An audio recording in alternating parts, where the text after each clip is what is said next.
When I met Jesus Christ, he was almost 10 years old,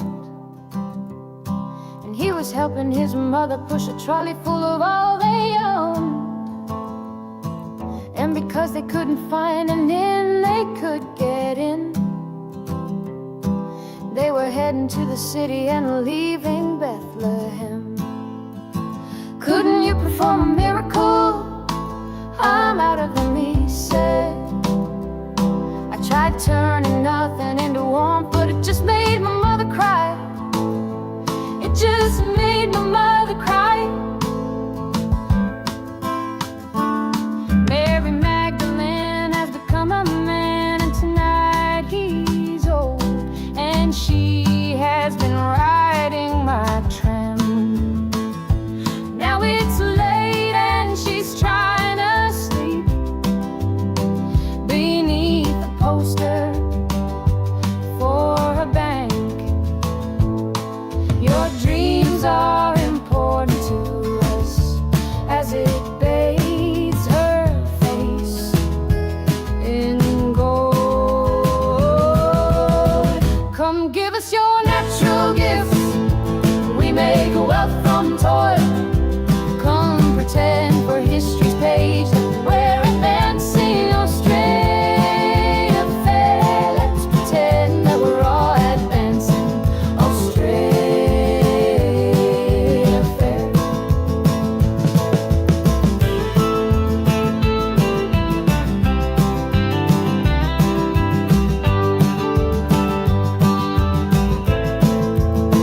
Back down the road I found the church we built on the black man's bones was empty, and out the front a sign read all but sold. A sign read all but sold. And we all owe so much money, but to whom we're not quite sure. So head down, we just keep running along our fading golden shores. So head down, we just keep running along our fading golden shores. Come give us your natural gifts, we make wealth from toil. Come pretend for history's page that we're advancing Australia fair. Let's pretend that we're all advancing Australia fair.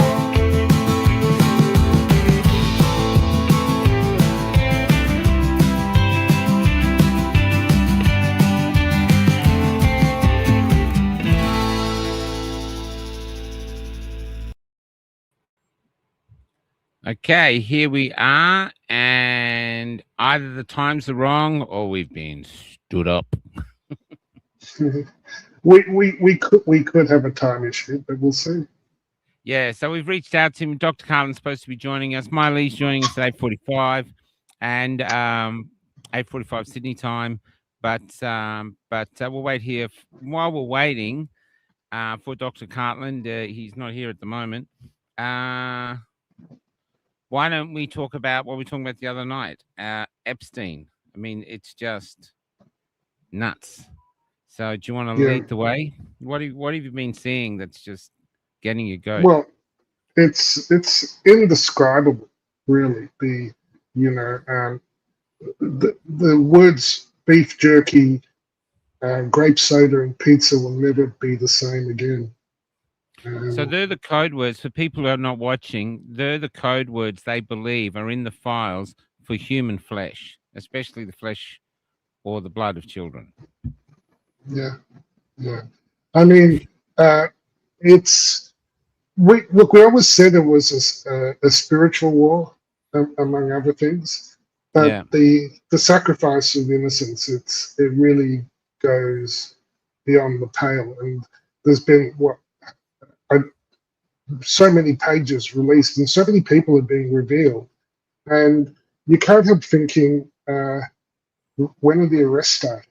When are the consequences happening? Because one of the things about the last 5 years is that it's become really clear to me that there is a class of people who are above the law. You know, Yeah, they 100%. they can literally kill and eat your child, and there's nothing you can do about it because they're in the protected class. They can do all the COVID human rights abuses and fear campaigns and poisoning, and they don't face any reckoning, not yet. And yeah, it's a very curious that it's finally come out now, you know, as a result of a court order. But surely this is it's going to infuriate people when they finally grok what is going on, you know, what has been going on all around us. And it's not just in America, it's not just in the UK, it's in Australia, it's in Canada. We have it's the page. Remember the 29 pedophiles that the names haven't been released because the public would lose confidence? No, we just lose 29 pedophiles. We'd be fine. You know.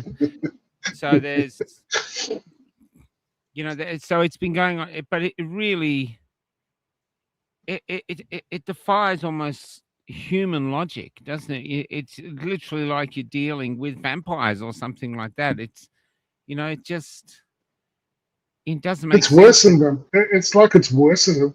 I remember watching vampire movies when I was a kid, and you know, vampires were terrifying, but that's nothing compared to these people. Yeah, they're worse than vampires. Yeah, you know, because they're preying on the innocent. Yeah, the most innocent of innocent. You know, it's outright satanic. Yeah. You know, I heard a new term today, Michael. What's that? A pedivore. A what? A pedivore. So like a carnivore. Oh my meat God. Eater. So they're children eaters. So they're satanic pedivores. You know. Yeah. And I think yesterday I was saying I was watching a podcast, and the initial title was "Make Babies, Don't Eat Them." So Yeah, I've seen that. you know, yeah. But can we always go back to one thing though? So one thing I saw, this is what people are saying, and this is what I'm trying to understand. What are we actually seeing? Are we being played? Is it, you know, just trying to have a bit of discernment because it's so outrageous. It's easily have a knee-jerk reaction and go, you know. So first off, they're talking about Ellen DeGeneres, whatever her name is, and they're saying she's the most prolific pedophile, and they're supposed to eat them to make them look younger. Well, it hasn't worked for her. I mean, she just looks like an old, worn-out lesbian. Let's be honest, and which is what she is. And then you're just thinking, she said she introduced eating children's flesh to Epstein. And I was thinking, how the fuck would that conversation take place?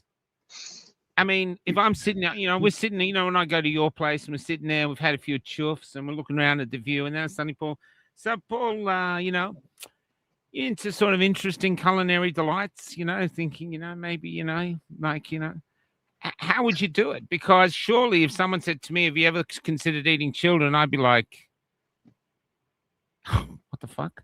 You know, just, it's not in my, it's just not in there. I wouldn't have a place for it. It'd rattle around my brain trying to find a place. It's not in the lexicon of 99.99% of humanity. That's right. But there is that 0.1 or 0.01 or whatever percent of humanity that actually engage in this, and they're not compatible with our society. You know, it's not like something that can be left to stand. You know, it's like knowing this. You know, so maybe you're saying they're playing us. I think they are playing us because they're sort of like going, yeah, we eat your children. So what? You know, watch us. You know, and if you get angry, well, that's good, because then we can put on our next phase, which we're all ready for. Central bank digital currencies, 15-minute cities, complete surveillance and control grid. Go on. We dare you. Get angry. Take action. We'll. That's what we want. So we're in a bit of a double bind, because we can't not let it. We can't not respond as a species, but at the same time, my concern is that they're expecting us to respond, and then they'll pull out their Patriot Act Mark II with the 15-minute cities, the central bank digital currencies, the complete control grid, and complete authoritarian control, which they're just itching to do anyway. Okay, Christian.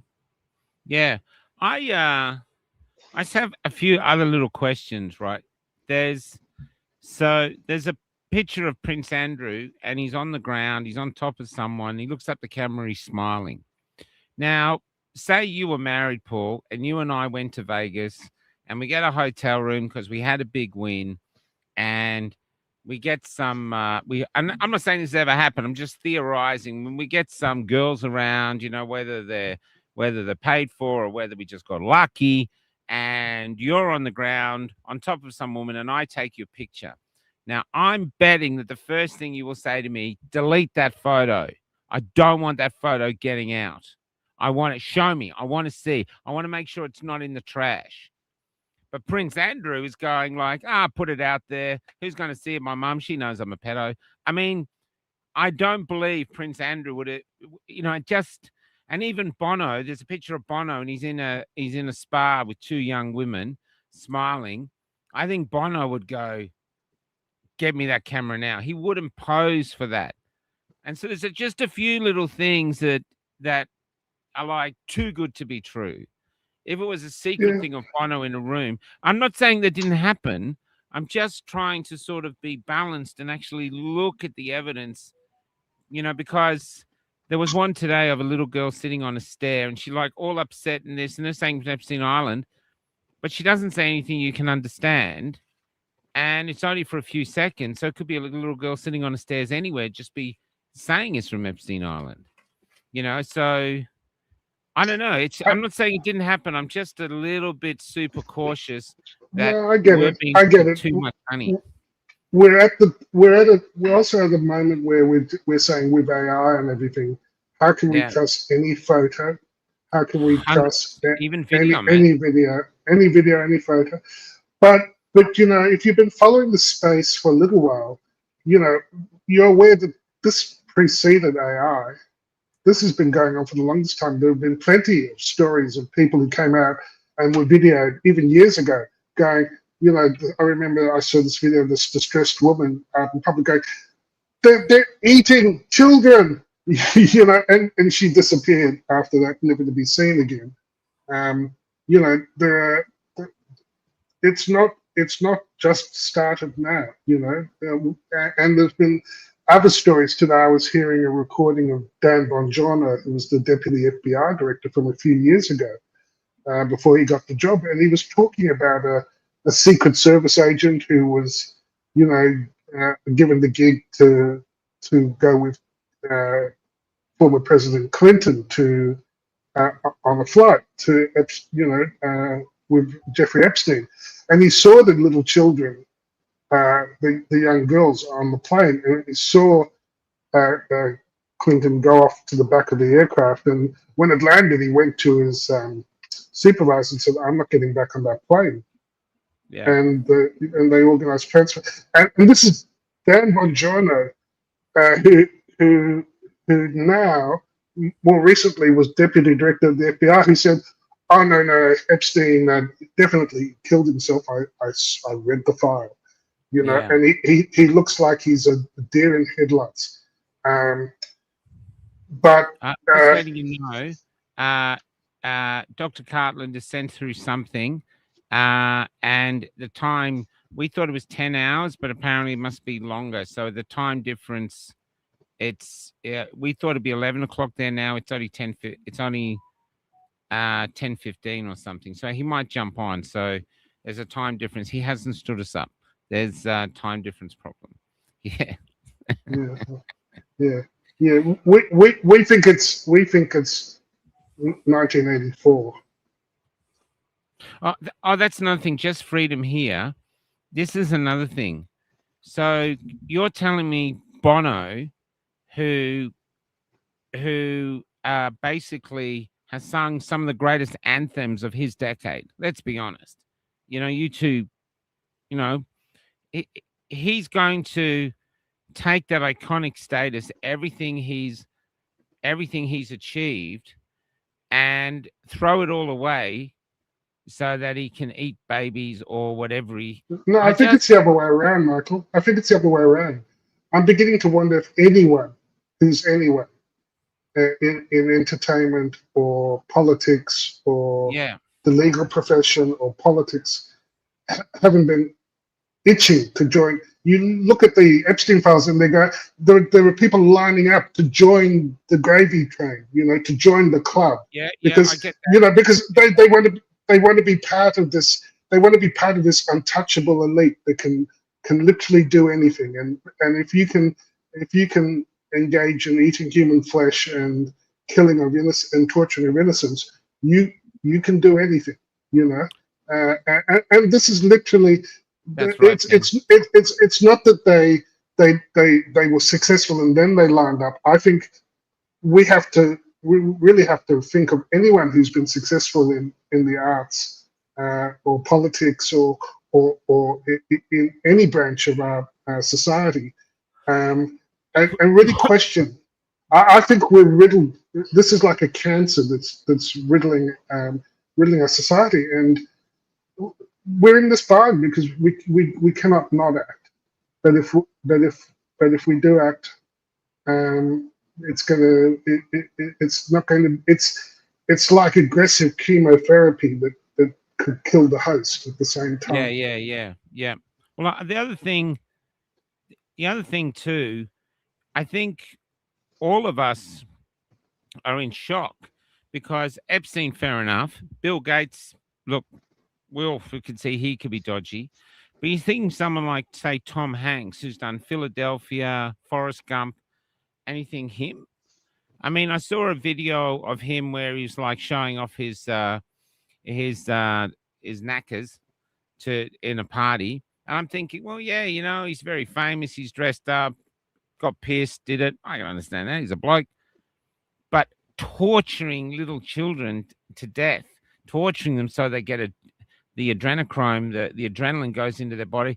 You're thinking, and the same with Bono, even you're thinking, am I really that bad a judge of character that I'm looking at these people, yet they're capable of something worse than literally every serial killer we've ever heard of? Mm-hmm. You know what I mean? And he just, like the story, I think, from Hillary Clinton, is that she, and warning, is that she sliced off this girl's face while the little girl was still alive and then put it on her own face and looked down at the little girl who had you're thinking, seriously? It sounds like the imagination of just a sick imagination. But is this how the world actually works? Are we actually waking up to the reality that we're like sheep who think, like, if you go to Fremantle, they used to have the sheep live trade, and you'd see the sheep getting on the boats. And I always used to think that if there'd be sheep in the abattoir trucks going up, and then they'd see the ship, and then I'd be a sheep, you'd be a sheep, and you're saying they're going to kill us, and I turn to you and go, and you said they're going to kill us. Look, we're going to Bali, and but it's actually worse because they're gonna do it for this. So it's like that, and I'm afraid. I'm realizing I am not, if it's true, then I am naive to a level that I'm almost irrelevant. You know what I mean? In some ways, you're right. It's a lot to take in, and we'll think about how we've been prepared over the last 5 years as a conspiracy theorist. There's been one thing after another which we thought, no, certainly they're not. They're saying it's safe and effective. They're saying it's deadly. They're telling us the virus is deadly. They're telling us the masks work. The lie after lie after Yeah, lie 100%. after lie. And I remember in 2021, and we've spoken about this in the past, and I've said, like, I think it's not so much the Chinese, Russians versus Americans versus Australians versus Europe. It's not that sort of level of war. This war is the 99.999% versus that 0.001% who live on a different level to the rest of Yeah, us. that's what it needs to be. And You they've know? been used to being able to get away with literally anything. Yeah. And in their hubris, they thought that they're untouchable, because all the evidence showed that they were untouchable to them. And they still can scarcely believe that even now they're at any threat. But I think it's their hubris that will lead to their undoing. And what I said in 2021, I remember I was sitting there by a fire. I remembered exactly. It was at my friend Plumman's birthday party in May 2021. And I was telling everyone I saw, I said, have you heard of ivermectin? And no one had heard of ivermectin. I was like, oh, yeah, you've got to hear about ivermectin. It's just some, amazing treatment for COVID. You don't need to be fearful.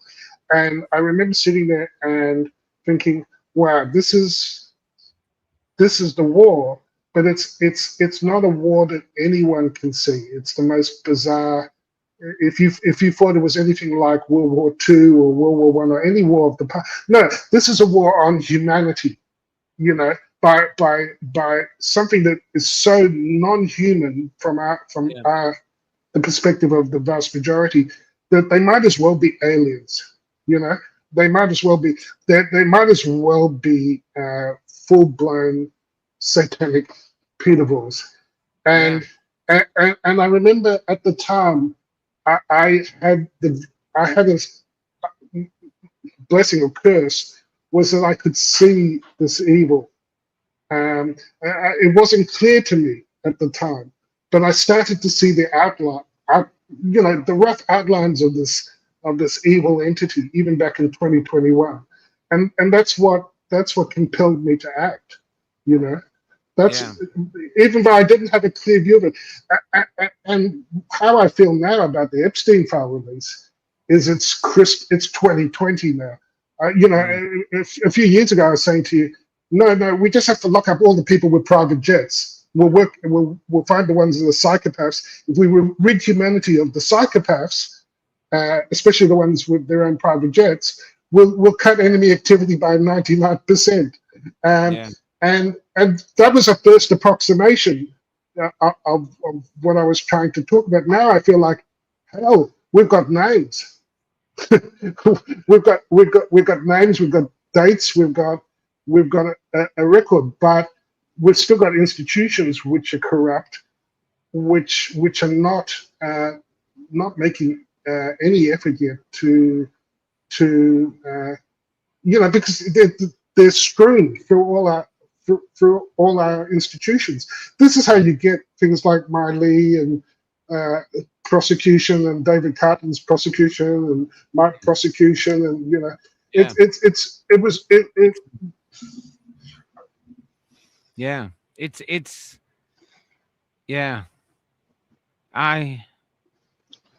This is the war. No, this is the war. I think it's wonderful in a way. It's wonderful. If it's true, because darkness fears the light. So this is what I'm writing in my arguments. Darkness fears the light, and there's no brighter light than the truth, and we have to keep searching for it. But you're just in disbelief because you're thinking that they should all have a trial, and they should have a trial, and then they should be, if they're guilty, they should be executed. And people I know one of Trump's speakers, that woman speaks to him, said we should move on from Trump now. If we arrested everyone there, the whole system would fall apart. Well, let the system fall apart. We can't build a system on just abusing and killing and eating children. I'm sorry, none of us want to live in that system. So we're quite happy to start again. The other thing too, is like they're talking about all these children that go missing, but in Australia you can almost count the children who've gone missing. No, there's Tyrrell, the little Spider-Man costume. There was Daniel up in Queensland, who, his parents searched him for ages, killed by a random pedo. There's the little kid at the moment whose grandfather is now a woman, and they're saying that's all a bit strange. And like the Beaumont children, there's a few that go missing, but they're talking thousands, and then you're thinking, well, they must be getting them from the third world, or they must be getting it from really impoverished countries, because where are they getting all these children from, and why isn't somebody counting out? Remember the Belgian pedophile that had the girls in the basement? They died in the basement. It was a horrific case. And and when he was in jail, the people who were supposed to look after him didn't feed them. So I remember just in despair thinking how horrible it was. But like now they're mentioning Madeleine McCann. Was she?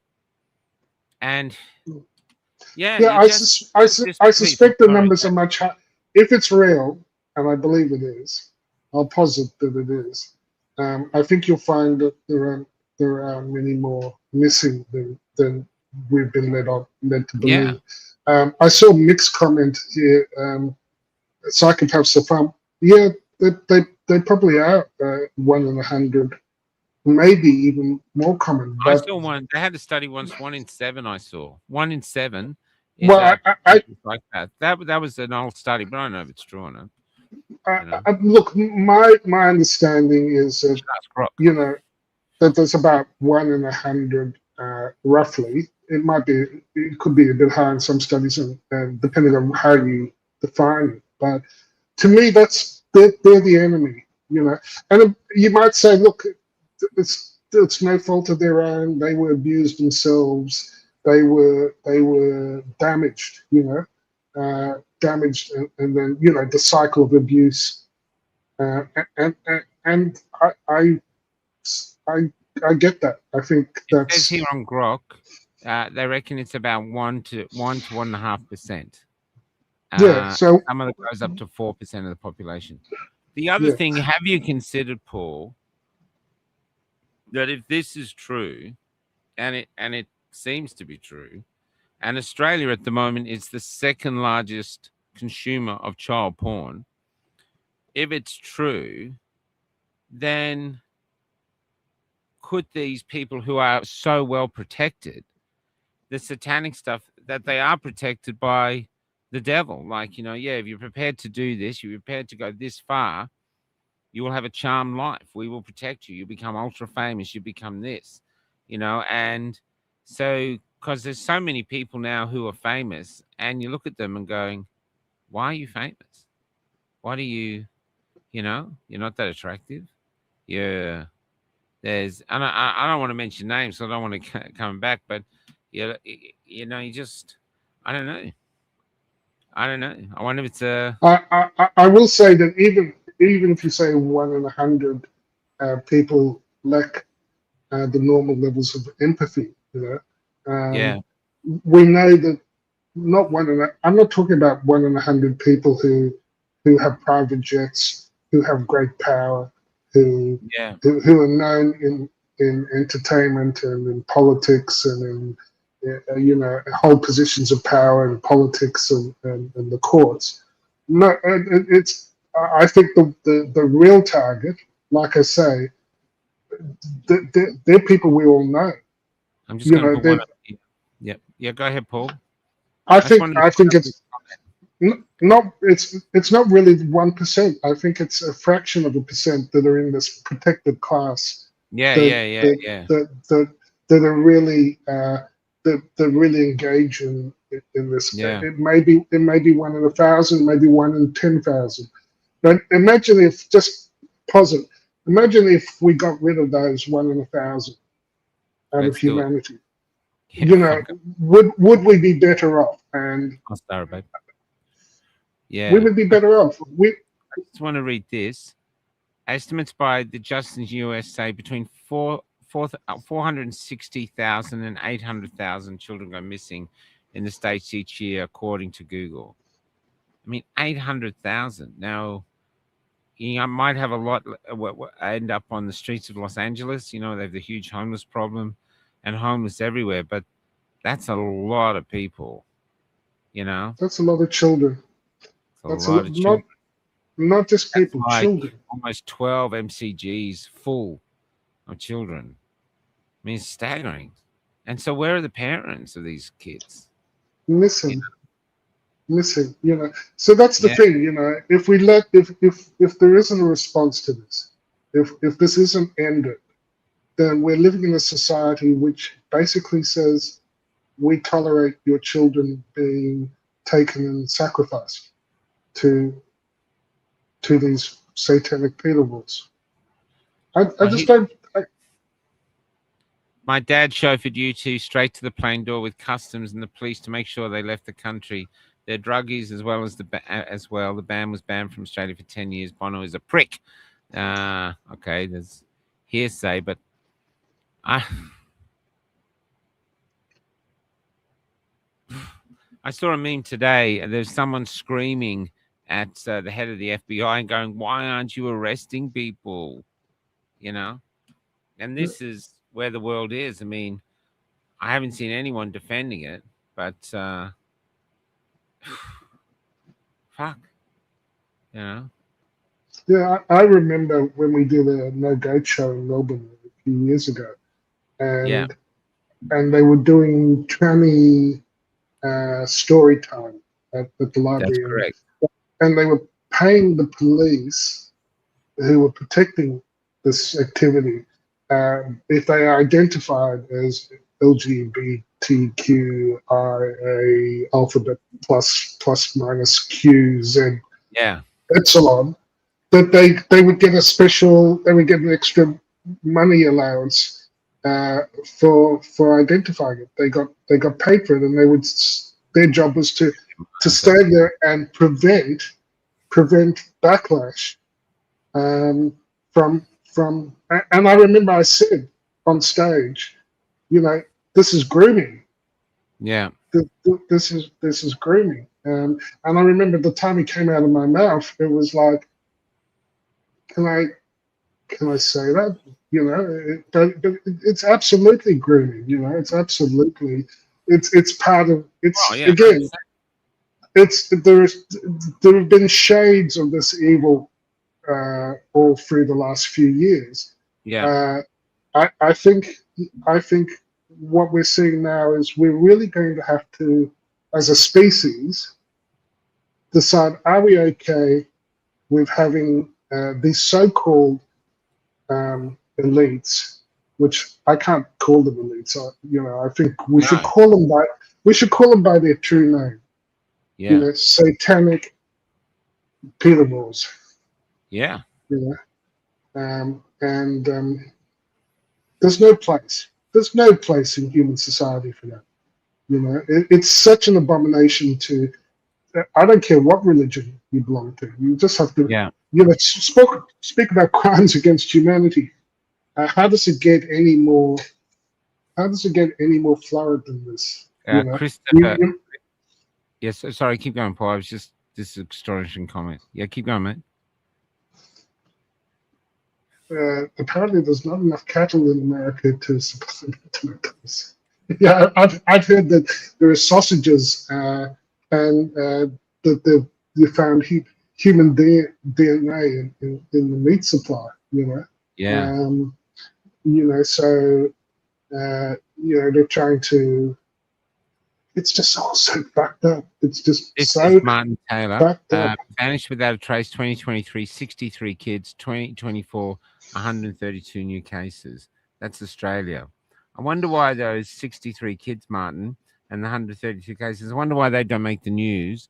Like, you know, these other children. You know, do they just?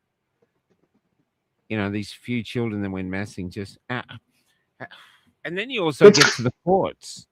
You know, did you see that that pedophiles get off pretty easily? You're quite staggered how you know the court cases, the convictions they get. You're thinking, you know, the sentencing is like very lenient. They're protected. You know, when they go, it's Yeah, you've got in the UK, if you complain that the children of UK are being raped by the ill- illegal immigrants, Yeah, the if Pakistani you do, women. if you they're not grooming, they're raping gangs.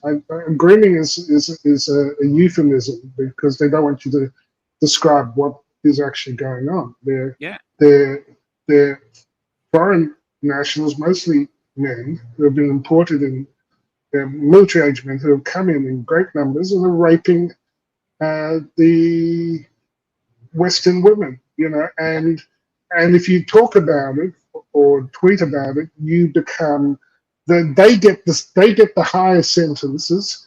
They get the higher sentences than the perpetrators. that's right. And that tells you all you need to know about what's going on in our courts and our legal system. You have people like David Cartland, who's been talking about the what he's been seeing in his practice in Yeah, his country, talking science, just talking science, pointing out the hypocrisy and the lies of the narrative around COVID, and yeah, he's facing now with the barring a worse crime than a child molester or child killer.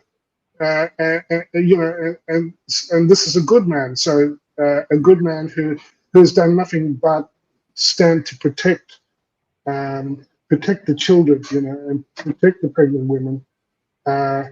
So I don't know. I think people see that. I think humanity sees that, and I I I, I think we're rising up. I think we are rising up. The first step is to actually get your head around just how what a bad state humanity is in. What is the nature of this war, and who are the real enemy that we need to. But remember, a few years ago, you interviewed me on my veranda at Bondi, yeah, and I was saying all our paradigms are going to break down, Michael. yeah. All the stories, all the myths are going to dissolve, and we're going to be in a period of of just not knowing what. There's nothing to grab onto, and Yeah. and actually, that's not quite true. I think you have to grab onto to love. You have to grab onto compassion. You have to grab onto care. Mm. You have to grab onto protection of your loved ones and your family and your children and your pregnant women. You have to grab onto truth, which is the informed consent part of the Lighthouse Declaration. You have to grab onto free speech, because without it, we're lost. Yeah. Humanity is lost, and this is why the censorship part is so heinous, because over the last few years, when I've been heavily censored, and I'm pretty censored now, even though I just suck. Same, brother. It's hard to know. Maybe Yeah, I it just is. suck, but I'm like so. But it's a bit like a little death when you disappear like that, and you're not dead, but no one can hear you. It's censorship it's like preparation for death, because first they remove your voice. Yeah, it should bring down the monarchy. I I remember agree, son. straight away I said, not my king. I refused to own any coins with his image on it because he disgusts me. Um, Oh, um, look at he this. just Can't like and share on X anymore. Isn't that amazing? Sometimes we can't even find the interviews on X. yeah, yeah. I'm I'm familiar with censorship. We've been facing this for a few years, Yeah.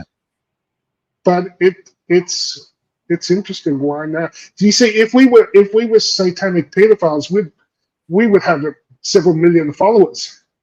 We would be rolling in it. If only we could bring ourselves to sort of eat the human flesh and innocence. You know, we could get so many likes. I mean, you know. Well, I'm on the carnivore diet, but that's about as far as I go. You know, stop at cows. You know.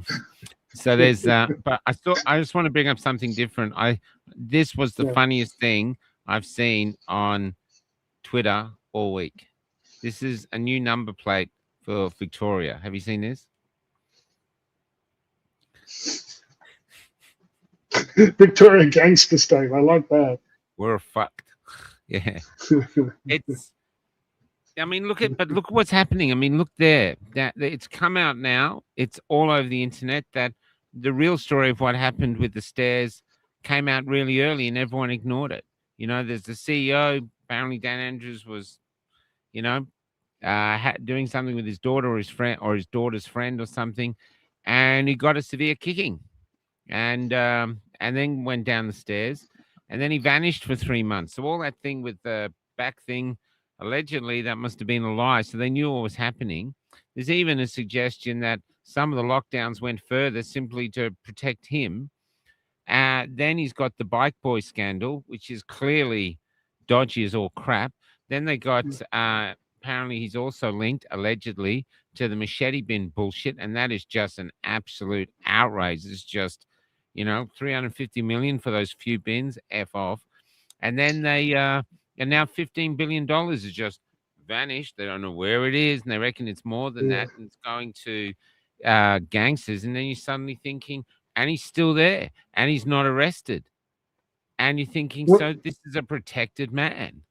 He's one of that class, you know. So is Jacinda Ardern in New Zealand. You know, we can see them, you know, and we know. You know, we know who they are. Oh, Mark Newberg got a news on Facebook. I got to call him to find out why. Then, so we got that. So he is like he's protected. No one arrests him, and so no one arrests any of them. No one arrests. And then in England, they've got the you know basically the gang rape groups who were just raping white women. Apparently, there was one court case where 3 of them were in there, 3 migrants or something, and they actually said this is what white women are for raping, and so and then the government comes out and votes overwhelmingly not to do an inquiry into it, overwhelmingly, and they're like, "Oh, happy, yeah, but these are your daughters." And then they persecute that beautiful. Did you see the one with the axe and the knife in the street in Scotland? You know, there she is with an axe and a knife trying to protect her friend because these guys are harassing them. And they arrest her. They arrest her. So you're thinking, how can the police do it? How can, as a police officer, I couldn't do it. I'm not going to arrest a little girl who's trying to protect herself from being raped. Are you kidding me? I couldn't do it. And yet they're finding coppers that do. They turn up at the door and say, I'm really sorry. You're not allowed to have a knife in the thing. So maybe once you've been raped several times, call the police so we can tell you none of our business. You know, and that's the moral way to go forward. Seriously. I mean, it's just bonkers. Even the machete bin thing. They really think these Sudanese or Somalian kids, and apparently there's lots of kids with them, but let's focus on those, are really going to go, oh, you don't want me cutting off people's arms and legs? You want my... No worries. You know, it's like Wayne said on the What the Fuck. They won't be dropping him in there. They'll be breaking in to use it as an ATM machine. You know, it's just... But you know how you said how much money... Currently is the only reality we have. You know, you pointed to how expensive those ridiculous machete bins cost. Well, which company got the money? Who got the money? You see a lot of this. Just they were made in prisons. I bet the prisoners didn't get the money. Yeah, no. Someone's mate got the contract. Just like with the Perspex screens. I go to the pharmacy and they still have these stupid perspex screens up, and it says, there's a little line at the top, and it takes everything from me just not to fucking lose it. Because it says, the screen is here to protect us, Here's Dr. Miley. So we've got another doctor coming in. Hey, Doctor. Oh, she's not ready yet. I'll wait till she's ready. There's, so there's, but I say overnight. You're telling me they didn't have them pre-made? Someone was just sitting at home and told his wife, I've got an idea for plastic screens and they'll go in front of people tills to keep everybody safe. And she's going, no one's ever going to want that. COVID hit. Suddenly he's a multi-billionaire because he just happened to have the idea. Bullshit. They were pre-made. And they're ridiculous. Follow the money. Going to go, how do I get round? Hang on. Just follow the money. Just follow the money. And I can follow the money. And you'll know who to arrest. Just before Miley comes on, I'll put this up. I saw this the other day. Godical on X posted this. 1.2 million people saw it. It says, sometimes I really think 2019 was the last normal year of our lives, and ever since, it feels like we've slipped into some alternate reality 100%. where nothing makes sense. 100%. Everyone is on edge. Time moves too fast, yet too slow. And the world we knew just doesn't exist anymore. I know. And I thought that really sort of, to me, I can understand why it hit a nerve, because... and there's two tribes. There's the people that can at least see something's happening, and the others that can't. And my thing is, how can you possibly be on this planet now, in Australia now, gone through the 6 years and think, no, nothing to see here. Everything's fine. Everything's fine. They're eating children.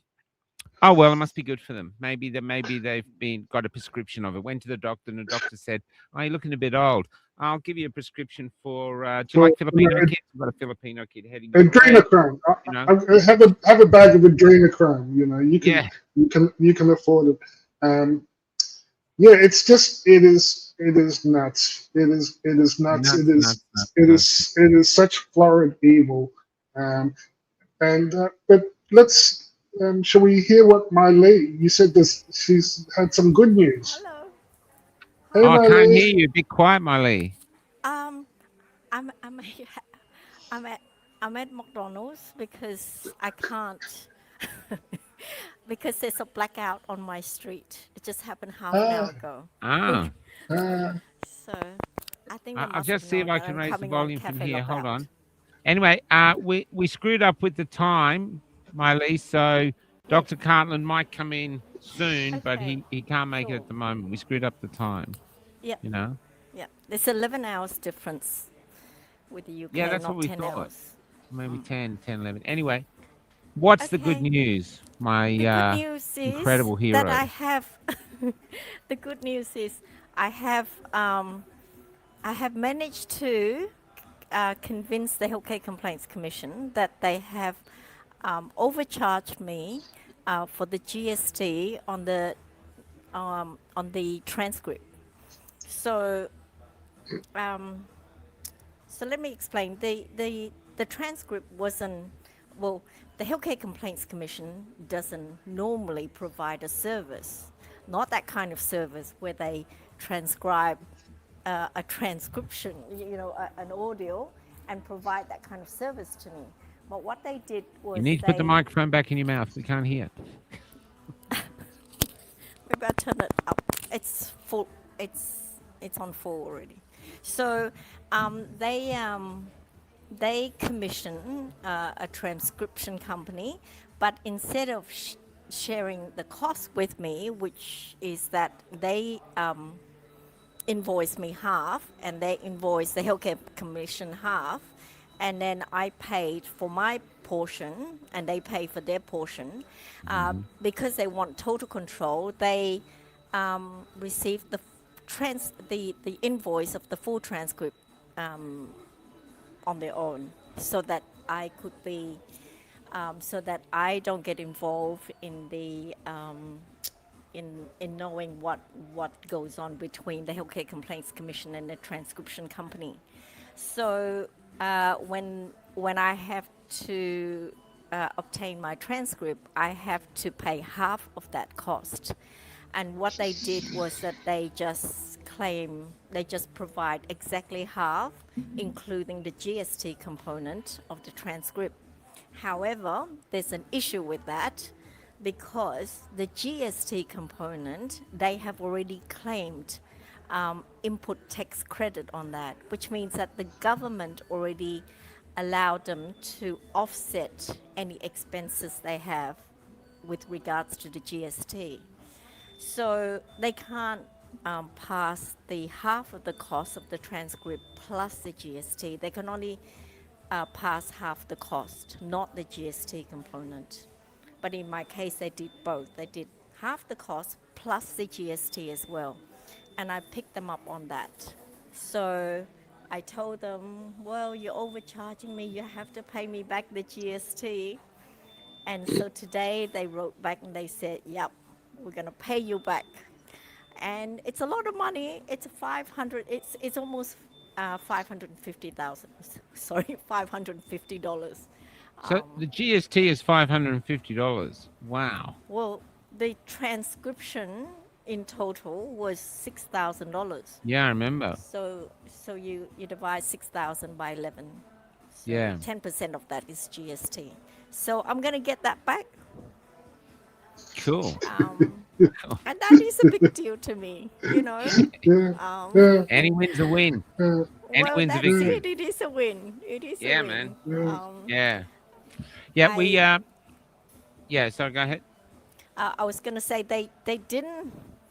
I had to remind them how, you know, like I wrote to them in November of last year, and I was waiting for them to get back to me, but they didn't. And I just, you know, reminded them last week that, you know, I'm still waiting for this.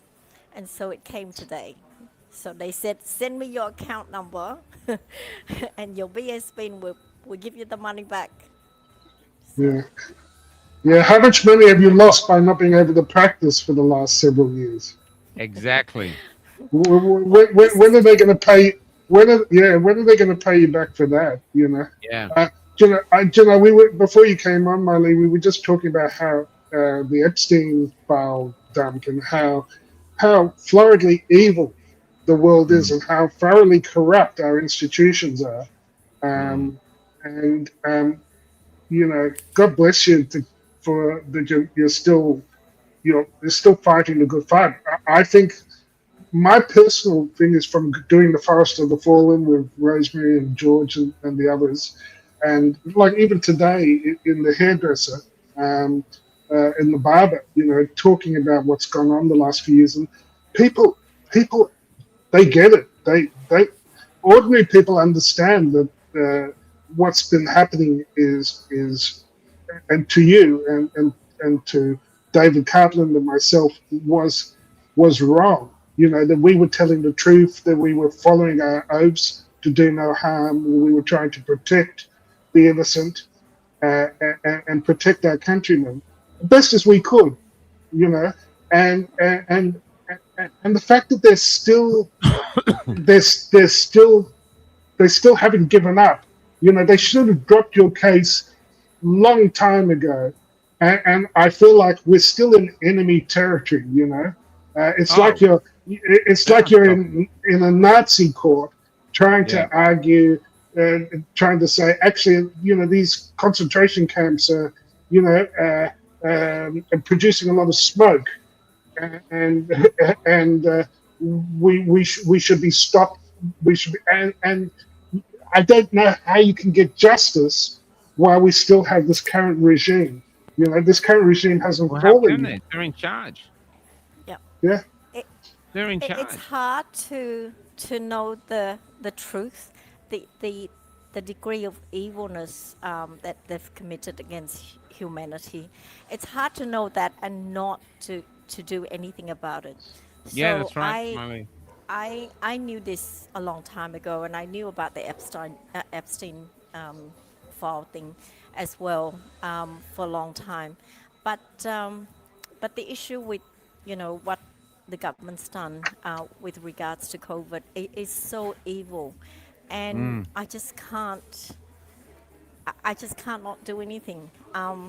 And since I've been Same. suspended, I have no choice but to fight. But even before being suspended, I just find myself so in such difficult position where I knew the truth, and to sit still and to do nothing, it's it's so wrong. It felt like I'm just the same as they are if I were to do nothing.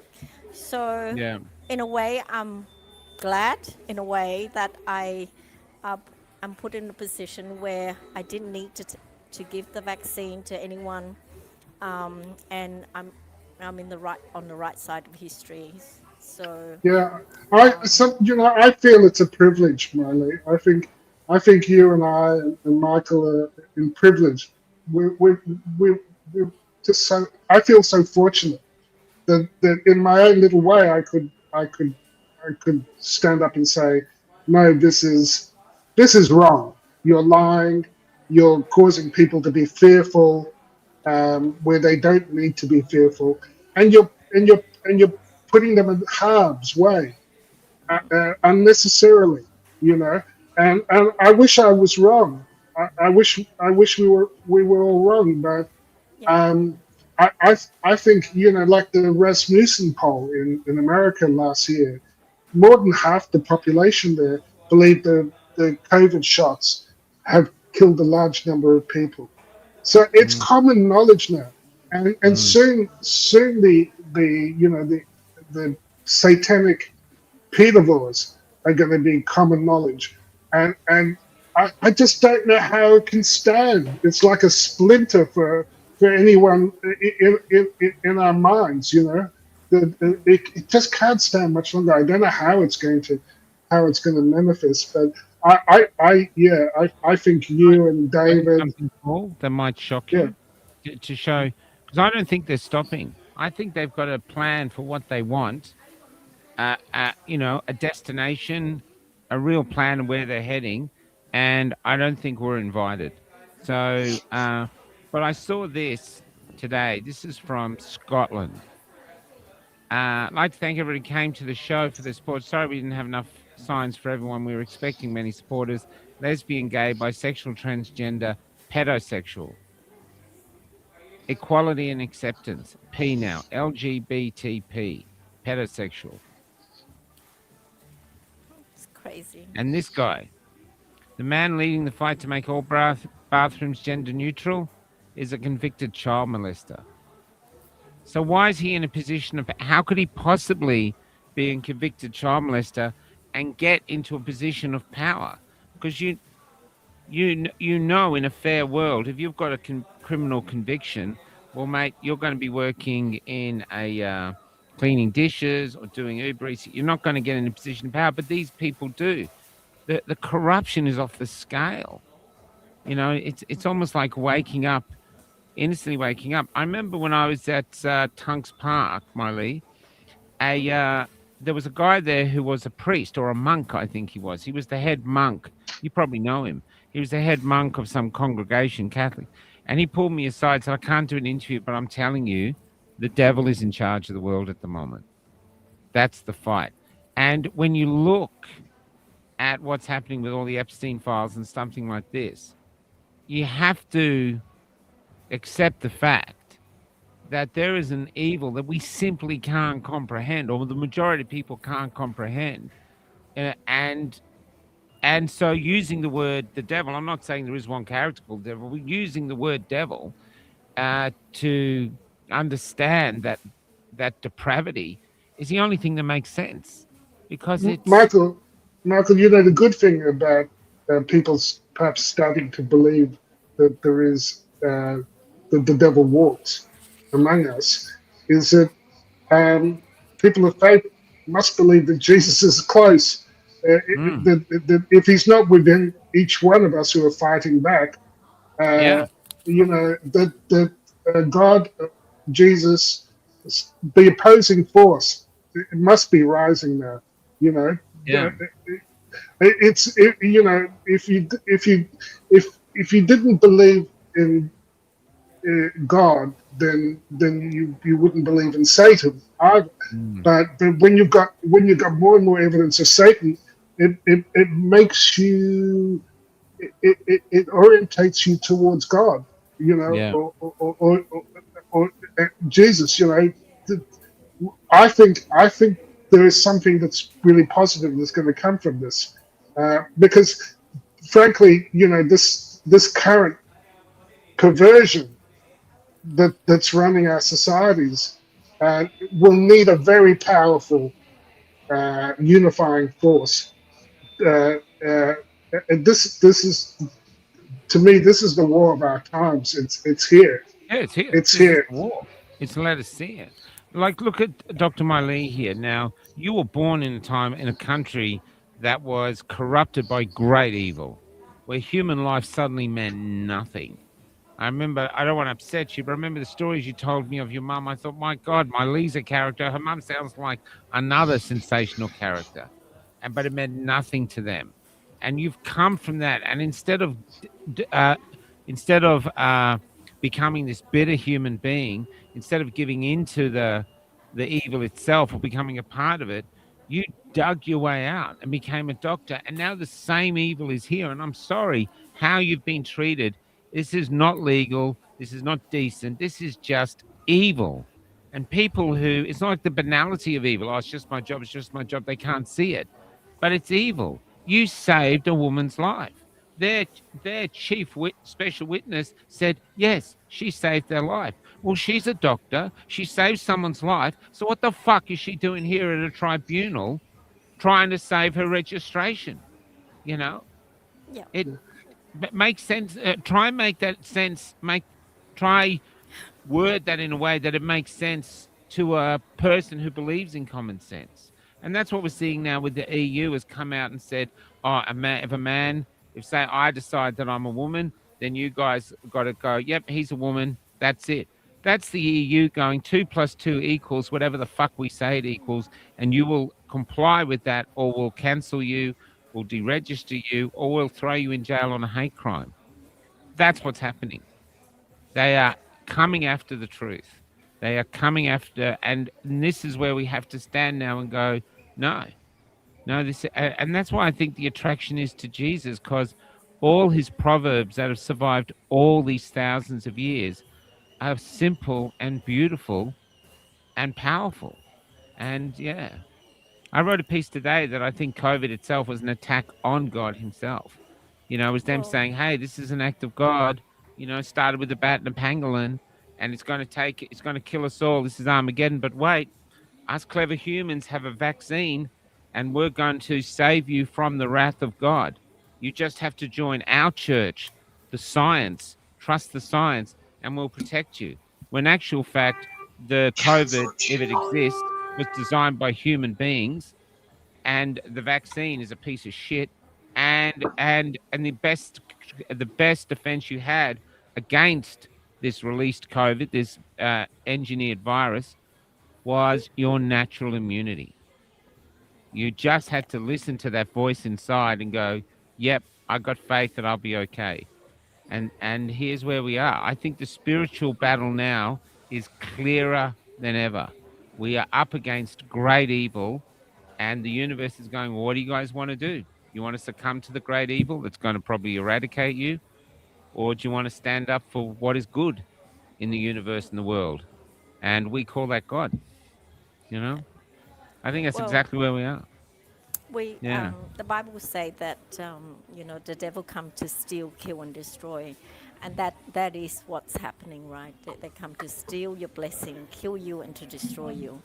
And we are as God's children. We are set apart for God. We're not part of this world, and you know we. Oh my goodness! Somebody's coming to join me at McDonald's. Sorry. Sue.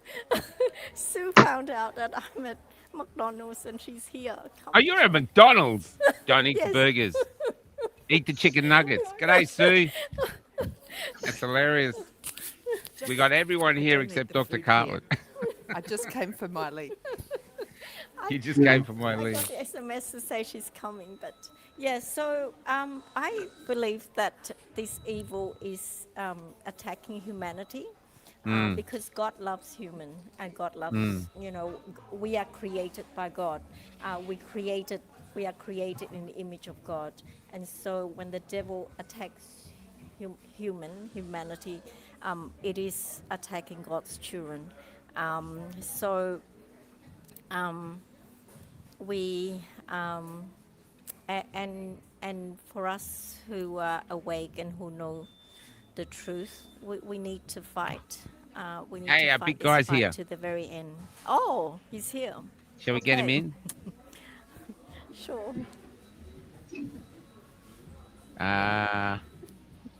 And about time you turned up, sir. You're the one messing the time up. I know. We've done an hour of Epstein and everything to save the planet, mate. We're so professional, David. So professional. It's Well, it's good to be amongst fellow reprobates anyway. Yeah, well, you've got Dr. Ustaus here, first doctor to be suspended for challenging COVID. You've got Dr. Miley here, who's persecuted nonstop.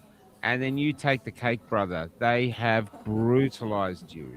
And I admire you for sticking with your guns. We actually had the poem If to start this place. We'll end with that for you. If you can hold your head while all those around loosen theirs. This is how we see you. So thanks for coming on. I know you must be doing interview after interview, but can you fill us in with what these evil mothers are doing to you and have done to your life? In summary, it's hard to do. I'll probably need about 6 hours, but I'll keep it brief. The charges started in 21 when I started doing podcasts, speaking out, as many have, and the complaints rolled in. And considering I had no complaints, and none of the complaints actually of the 256 I received have had anything to do with a patient or any clinical negligence.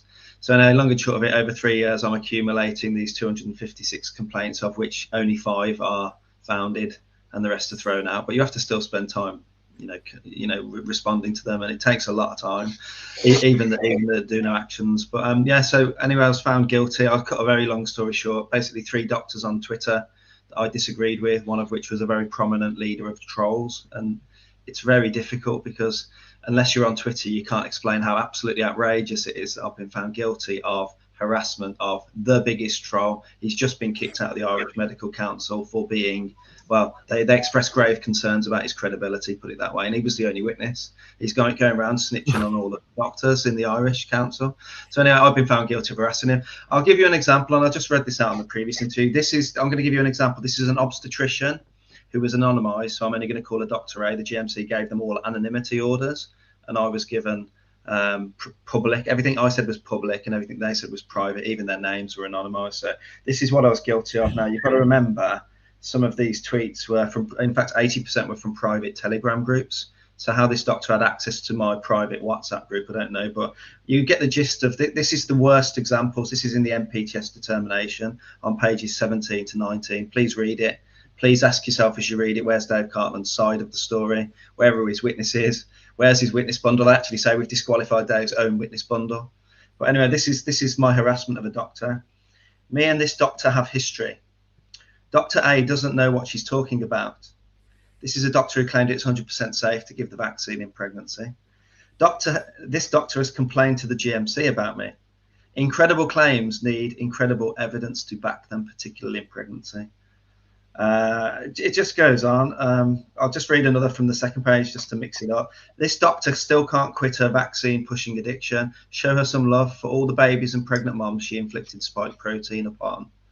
Can I ask you all a favor? Can you flood Twitter with this article and please tag Dr. A? It might be of interest to her.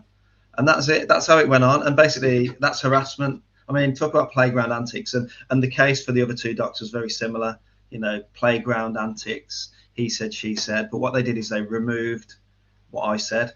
No, what they said to me. So this doctor called me all sorts of names, from a dangerous individual to disgusting, that I've got blood on my hands, I was a baby killer. She actually accused me of murder during the tribunal because of my anti-vax misinformation, killing one of her patients allegedly. And she pointed to the camera and called me a murderer. But that said, that just demonstrates the case. The final crime, so these 3 doctors where we had a he said, she said, they said, 6 of one, half dozen of the other. I was found guilty of harassing that doctor. Yeah, that doctor, I've just read that was evidence of harassment. Now, if you showed that to a policeman, it's going to get thrown in. In fact, you'll get laughed out of the police station. I know that because I've been complained about for harassment. So this goes deep. We'll talk about that in a sec. Found guilty of harassing these 3 individuals. I was found guilty of harassing a practice manager for calling her out because she said that she Googled me. And the reason she wouldn't accept my application for the job is because I was a rabid anti-vaxxer from a Google search. And the surgery had just won an award for equality and diversity and non-discrimination. So I kind of put that next to each other. I fully redacted the patient, the practice manager. This complaint was rejected 4 times until the 5th time she's met by a gentleman in a car park with a brown envelope. You can't write this stuff, with probably one of the worst photoshops I've ever seen, where allegedly I've released her personal private details on a getter post. I mean, you can see it's wonky, it's different font, it's different. It's the biggest photo. I mean, my kids could have done a better job. And finally, the biggest crime of all, and that's led to all the fun and games I'll come to, is I wrote 5 what they called vaccine exemptions, or they called it falsification of medical documents. Now, bearing in mind the GMC have not got a copy of any of the letters that I did. People came to me back at the end of 23 and 24 saying, look, I'm going abroad. I need to get to Canada. I'll give you a real example. A grandmother needed to get to New York City. Her daughter had unexpectedly given birth, 29 weeks or 30 weeks. The baby had the cord around the neck.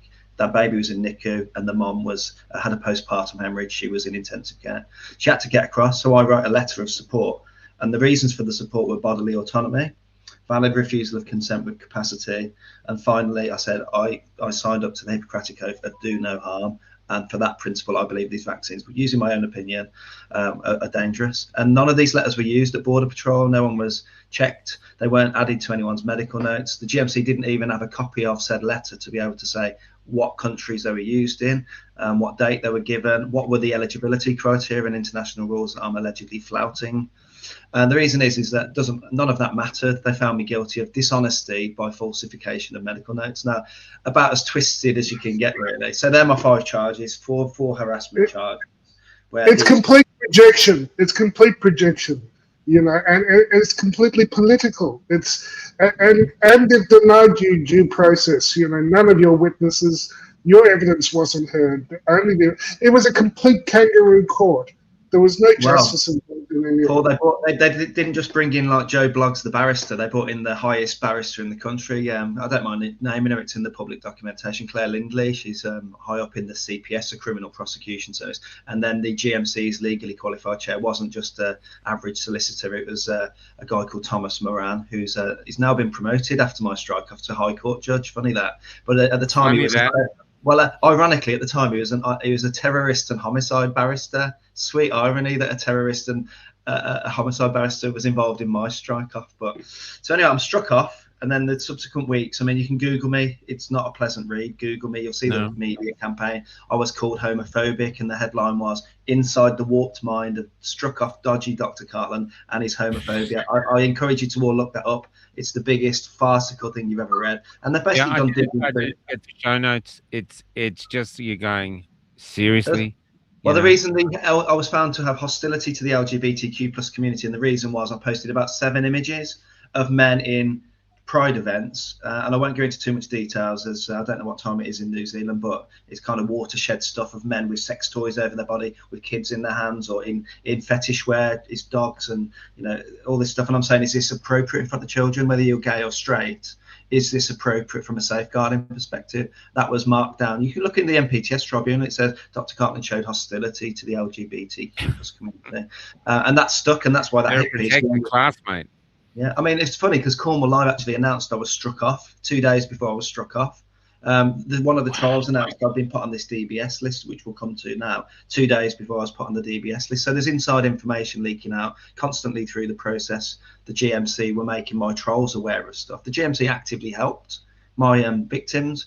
I've got that in writing. The GMC is supposed to be a neutral regulator tasked with keeping the profession's confidence with the public. Meanwhile, they're letting off doctors for, I'll give you a few real examples in the UK. There's a doctor just been let off for rape. And the reason he was let off, it was a one-off rape. And he showed insight and took remedial activity. So as long as you say sorry and it's a one-off rape, that's all good. There's another one who was a Blackpool surgeon who was doing inappropriate gynecological procedures and examinations on women, and he was snipping off women's ovaries during the procedure. So he was doing like, you know, hysteroscopies and castrating them at the same time. Do you know what he got? Nothing. What, without telling them? Look it up. Yeah, it's without consent. He was castrated. I mean, look it up. These are BBC articles, so they've even made it to the BBC. But bearing in mind, I've also got an email from the GMC from 4 weeks ago when I complained about a doctor harassing me, telling me quite blatantly that we are a medical regulator and we don't get involved in harassment cases. If you feel like Dr. X is harassing you, then please go to the police and civil courts for remedial action. Now, they struck me off for harassment whilst telling me they don't do harassment. And then there's another guy who's been stalking me online who's he works as I won't go into too much details. He's managed by a different regulator. And the regulator is called HCPC, and basically he's been stalking me, turning up places where I'm doing presentations, sitting in the audience, real life stalking. Police won't do anything, his employers won't do anything, and the HCPC said we're not here to police what people get up to in their social media. We're not here for that. So I've got the HCPC saying we don't do social media. I've got the GMC saying we don't do harassment, apart from Dave Cartland, and here we are. And like I say, these hit pieces are damaging because if you Google me, you read about this evil, bullying, harassing, inciter of hatred, transphobic, homophobic evil man, when actually in reality, I hope people would agree, I'm a nice family guy, a Christian guy, and that's what I am, and that's not what Google says when you search me. Anyone feel free. Well, over here they nickname you Dr. Kildare because you're a handsome doctor. So it's astonishing that's happening in our time. You know, it's like something you expect from the 50s or something back. You know, this is happening right now. Yeah, well, the plot thickens, Michael. So obviously, time elapses. I took to my bed for about a month. You get a month to appeal. They said, well, and I just paid 80 grand for my barrister to absolutely.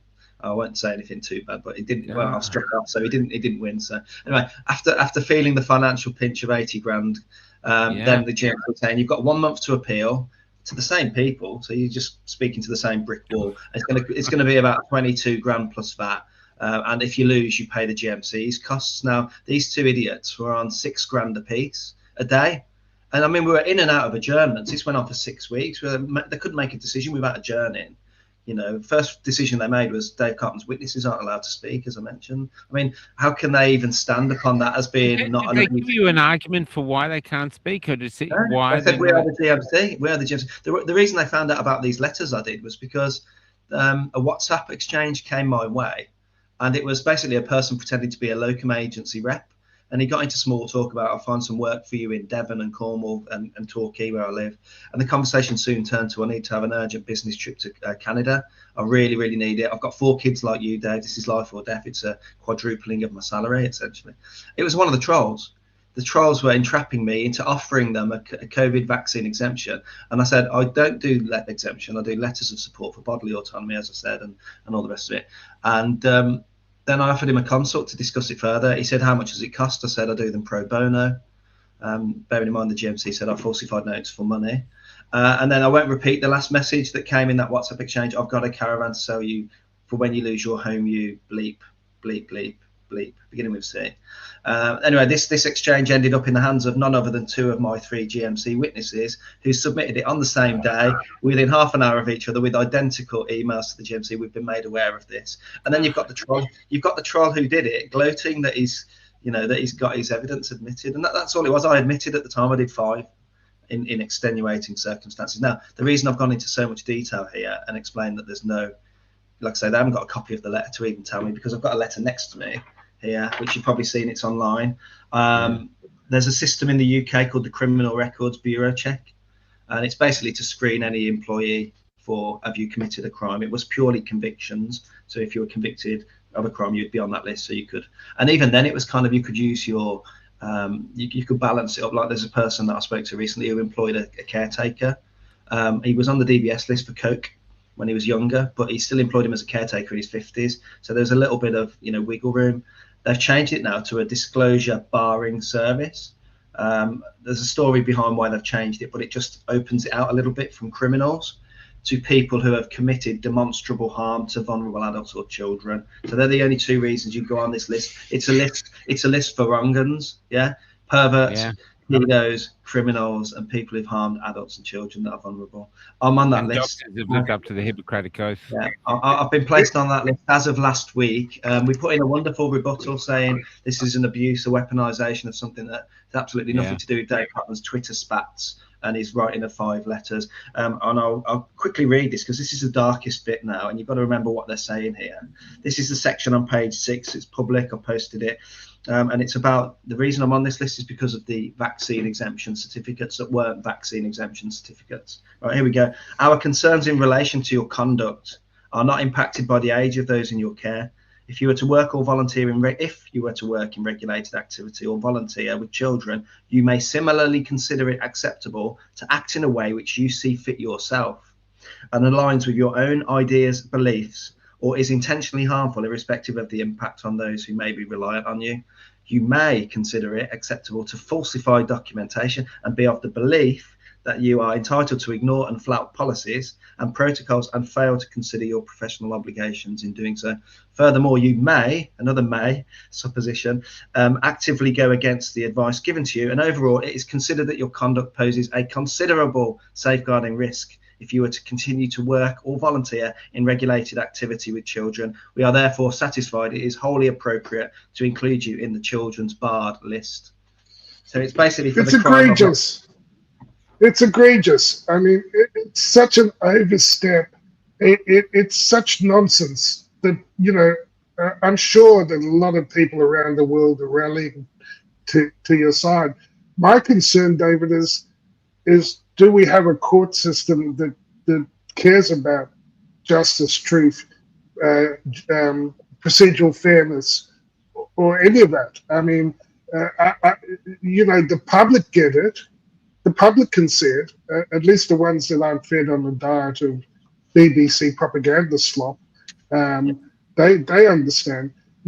From my point of view, you've stood up to all those principles of the Lighthouse Declaration, you know, informed consent, bodily autonomy, and you were engaged in scientific spat on X around the.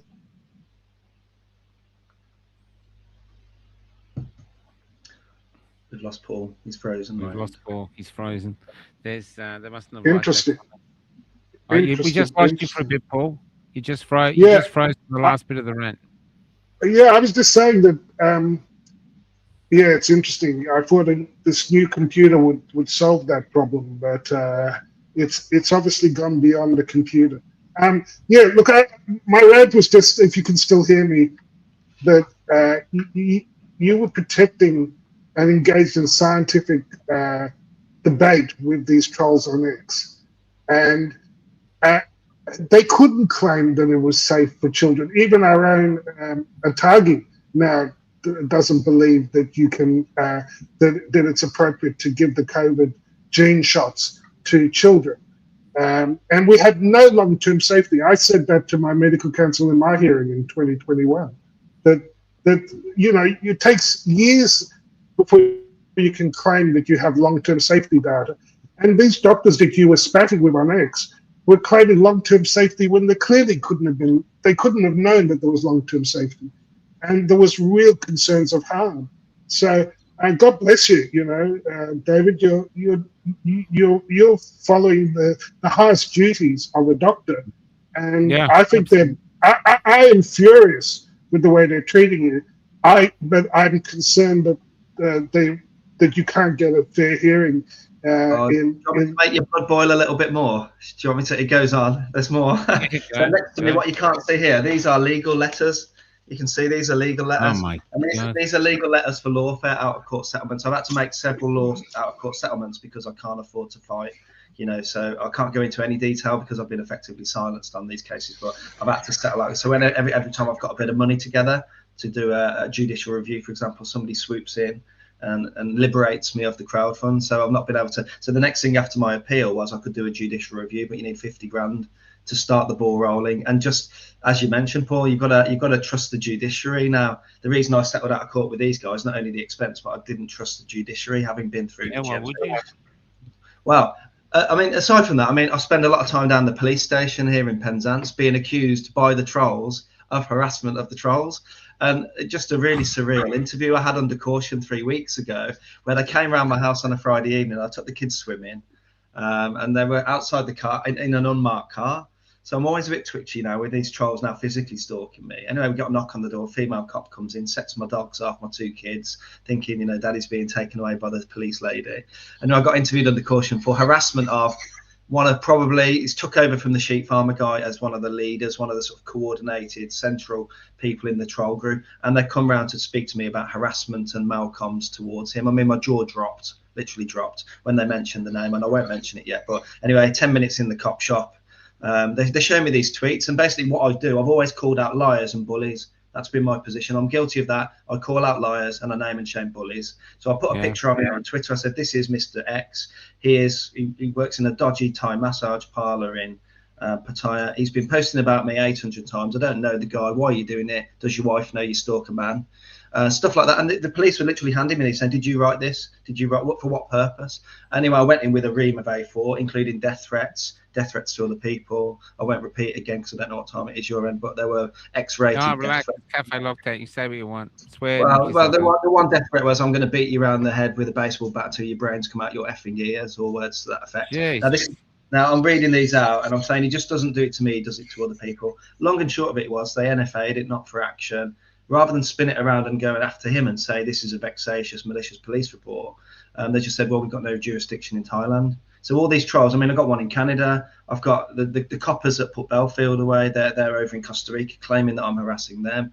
You know, I've got 1,700 posts about me from these characters, and they're going to the police saying I'm harassing them. This is what they did. The whole GMC thing was an inversion of the truth. Now, I've had phone calls from anonymous tip-offs to child services, Bernardo's and Cornwall Children's Services, saying we had an anonymous call. I was working at a surgery before I was struck off. They received 2 anonymous male phone callers on the last day. I've been running this practice for 6 weeks. I get a phone call saying Dave Cartland's a wrong gun. You know, and I've been really open and honest with these guys about the whole tribunal. It was going on at the same time as me working there. And they let me go on the evening after being there for 6 weeks. That was a real kick in the teeth, because they knew what was going on, and because they were threatened with journalists and CQC reports, care quality commissions, and they bottled it and let me go via email, not even had the balls to phone call. Police reports. I mean, I've asked for an FOI today for the police. How many reports have you had about me? I think it's upwards of 50 plus now. None of them ever get any action. None of them get any action. The GMC was 256 complaints. Like I say, child services. The FA said they've had to close their bloody social media down because they're getting so many complaints about me. So I'm being tagged Cornwall FA. I've got a complaint at the moment. You'll like this. One of my stalkers approached me to interview him, the guy from Canada. And I said, leave me alone, you chunky ginger loner. Because what he's been doing, he's been creating images of me, big fat belly, big fat face, using AI to make me look obese. So I said, leave me alone, you chunky ginger loner. It auto-corrected the word chunky to chinky. So they've got me under kick racism out of football because I called a white man with ginger hair a chinky ginger loner. I mean, you can't write this stuff. I had to spend Sunday afternoon. I mean, this is what they're doing, microscoping. How would you call a white man a chinky? It just doesn't work. It doesn't make sense. But this is the degree that they're microscoping every single syllable I publicise on X. So you have to be ultra careful. And then, like I say, this DBS thing, I forgot to say football. I referee as a footballer. Referee. It's my joy, it's my passion, it's minimum wage, in fact less than minimum wage. I go and I stand on a football pitch in the wind and rain of Cornwall, getting swore at by a bunch of pub players, essentially. I'm going up a few levels, so it's getting slightly better standard now. I've done 61 matches this season. I've been promoted. Wow. The Cornwall FA couldn't promote my promotion because they were worried about the trolls, because the trolls were trying to get me sacked. And on the other hand, they're promoting me for doing well. So they completely avoided naming me. Anyway, I've received, as a consequence of being put on the pedo list, I've been put on the I've been suspended from all football related activity. So get what the impact of this is. I can't referee, I can't run the line, I can't coach, I can't do any administrative activity. I can't play. I had to ring up a team I've just signed up for some exercise on a Wednesday and tell the manager, I'm really sorry, I can't make my debut. I've been put on this criminal list. And finally, I had to seek clarification that I was even allowed to take my son to his under-9s football match on Sunday to watch him play. And I had to clarify that because they sent me an email saying all football-related activities, you're allowed to take your child to and from football fixtures.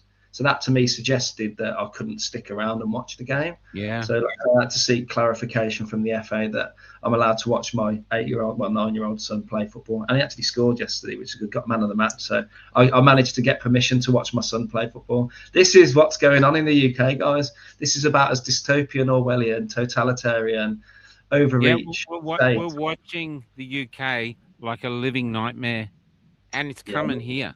We're planning the next. We're looking at Florida probably or somewhere similar. People are getting political asylum now, so I'm looking at that really to get out. How about Russia?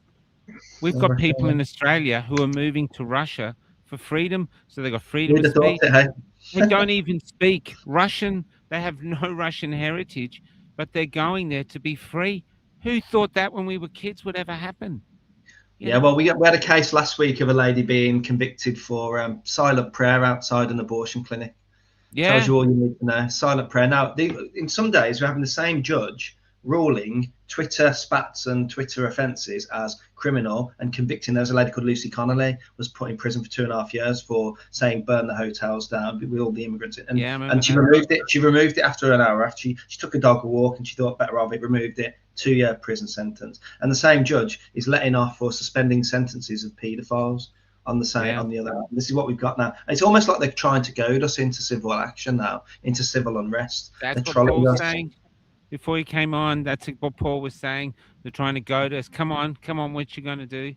Because it's. And I interviewed. I was talking to this woman in an op shop because I'm living on the road in the bus, going town to town, interviewing people, and most people are too terrified to talk now. But she said, "I've never been racist, but this government is making me racist." She was in her 70s.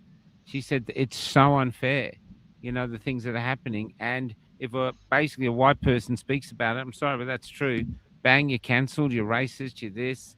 It's insane, and it's happening all around us. Then we've got the Epstein files, which we're talking about before we get on. We won't have to talk about them now, but that's like a depravity of a level we can't even conceive.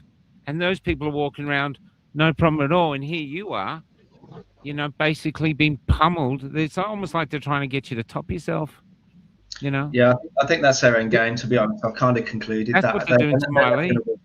I mean, Miley's a criminal for saving someone's life, aren't you? Yeah, I know. How dare she? How dare she save someone's life? The chief witness said their chief witness said, yeah, she saved the woman's life. You're thinking, well, why is she on trial? She's a doctor. She saved someone's life. Hello. It's not about fairness. It's not about sense. It's about control and power. And you have challenged them, and they're going to destroy you. I mean, and I think they want to destroy you publicly, so that every other doctor in the UK goes, "You don't want to go the Cartland route. Just shut up." And you know what I mean? It's like that. But I think it's incredible what you're doing. The General Medical Council, though, is there. Yeah. It's a charity regulator. So it's a charity, firstly, and it's supposed to regulate the profession in terms of public confidence. That's what they keep saying. Their strapline is always, we're here to maintain the public confidence in the profession. Now, they didn't just erase me like the normal way. They erased me immediately. Immediate erasure. Now, you've got to do some serious shit to be getting erased immediately. Surely. Yeah. Anyway, nonetheless, like I say, here's a funny one. Witness statements. So I had 340, character references from neighbours, friends, ex-colleagues, all sorts of people from across the spectrum, 340. Some of them were garnered from going on to X and saying, anyone wants to write a letter of support to the GMC, please do. The email's available on the website. Inundate them. I use that phrase, inundate them.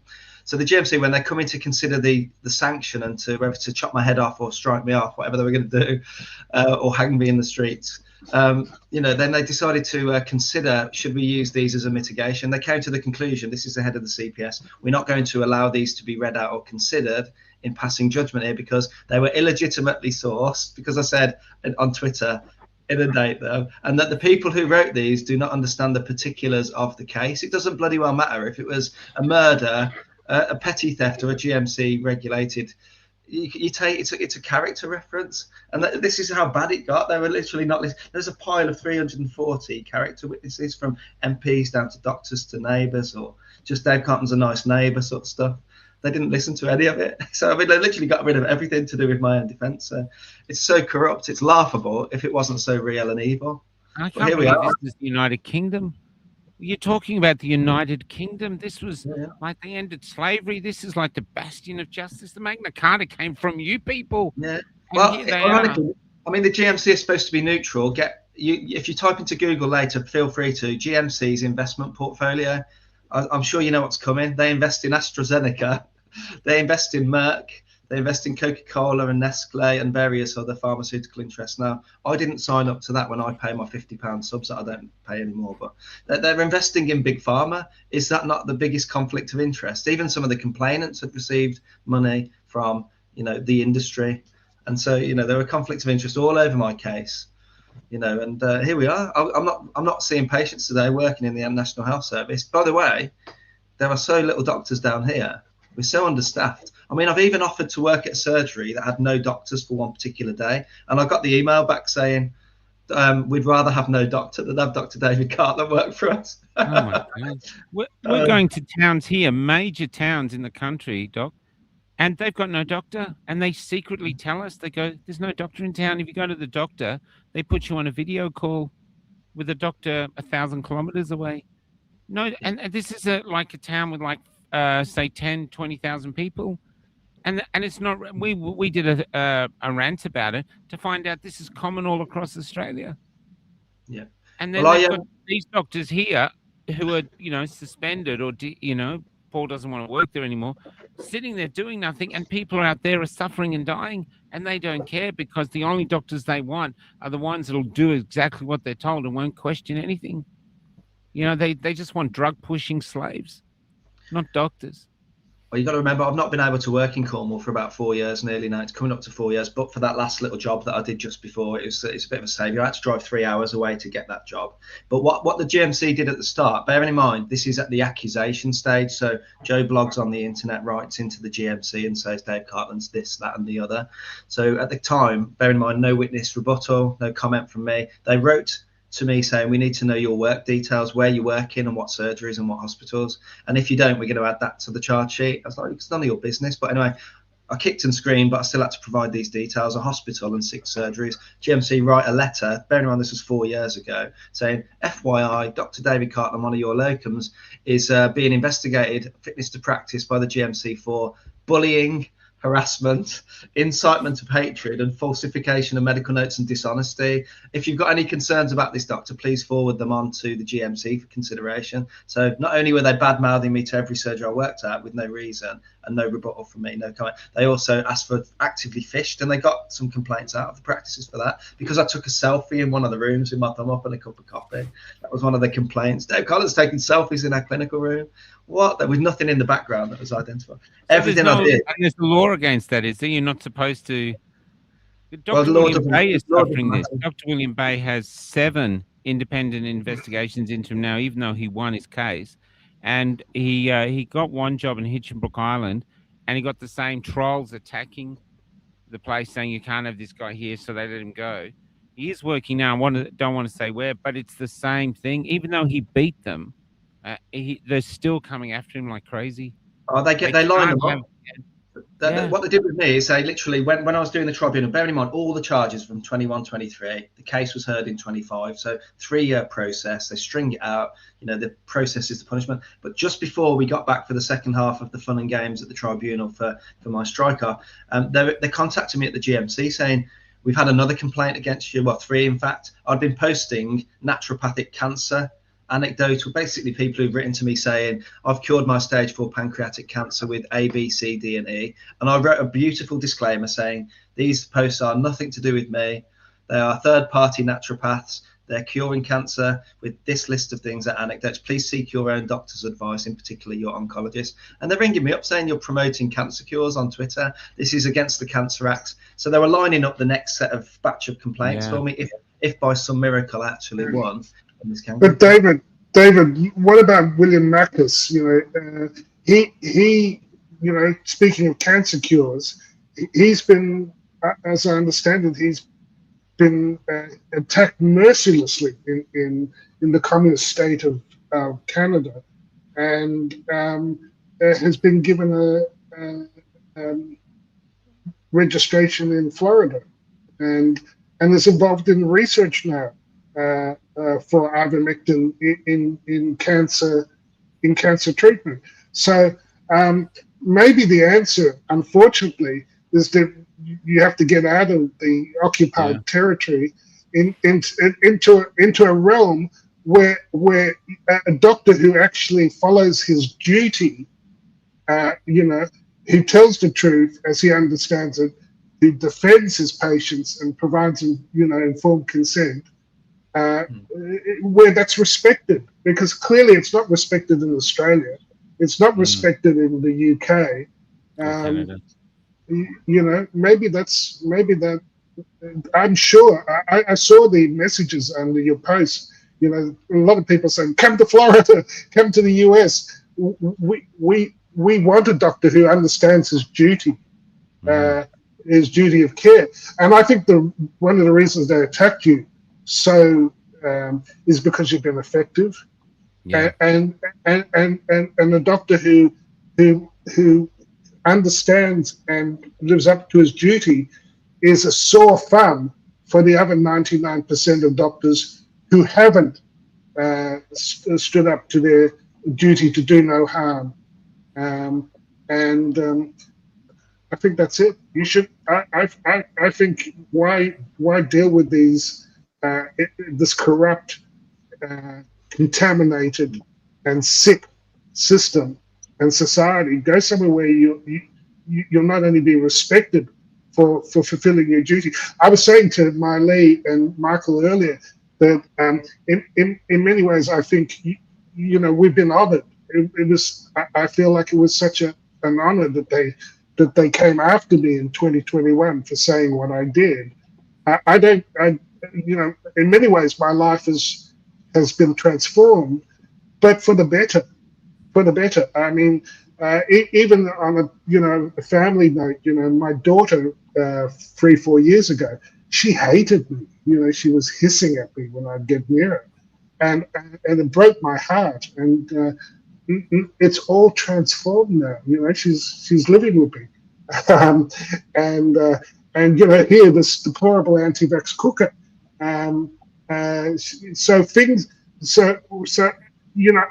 What I've discovered is that I sort of saw myself as a soldier, and when I was facing difficulty, I didn't go, "Oh, I'm being attacked." There was one time I was going down to Melbourne in 2021 for a big protest, and I agreed to do a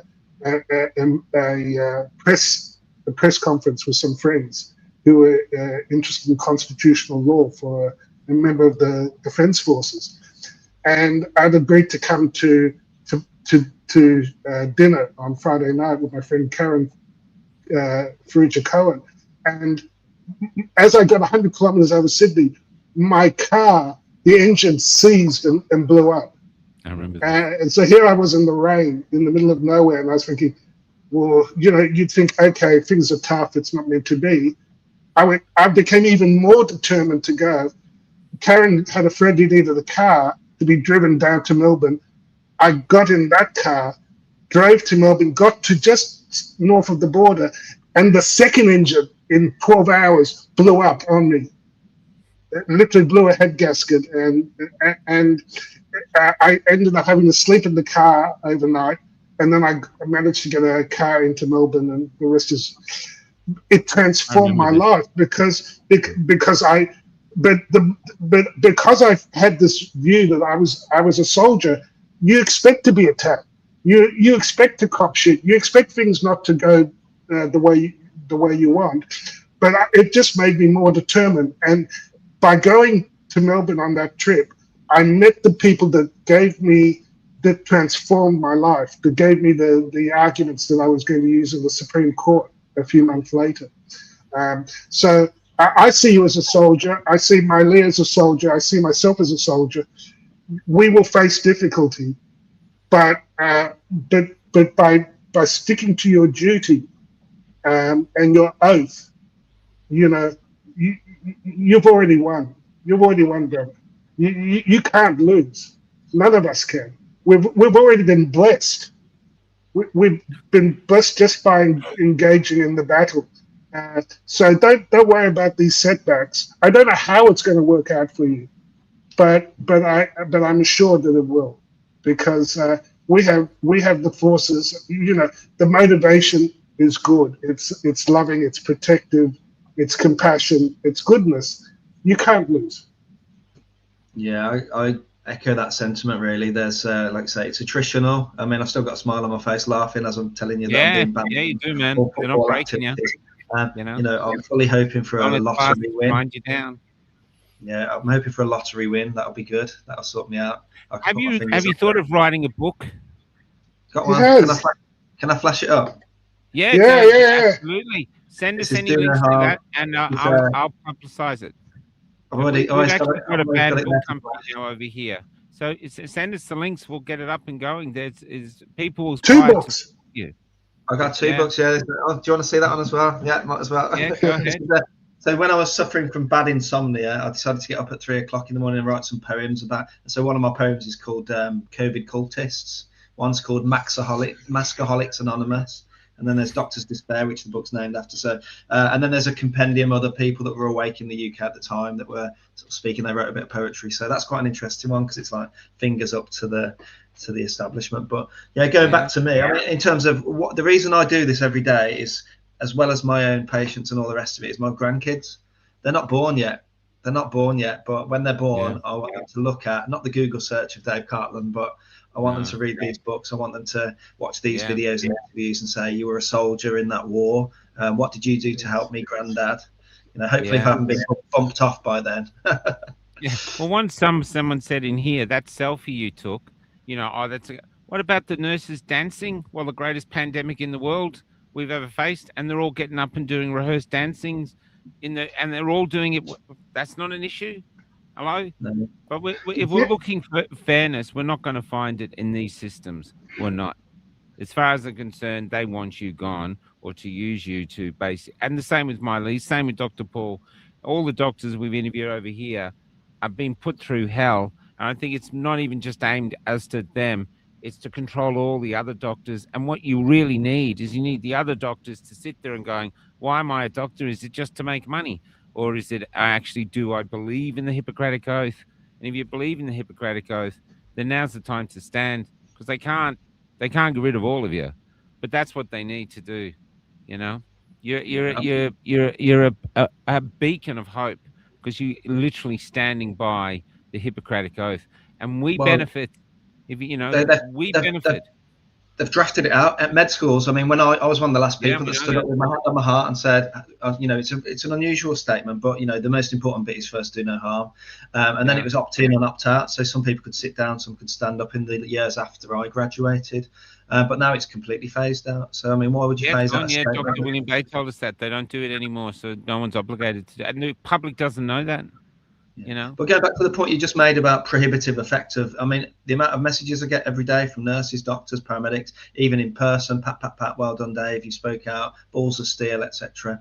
But what they'll say is, when I ask them, because it makes me really angry, that group in the middle, the ones that are perpetually pushing the jabs, they can go to hell.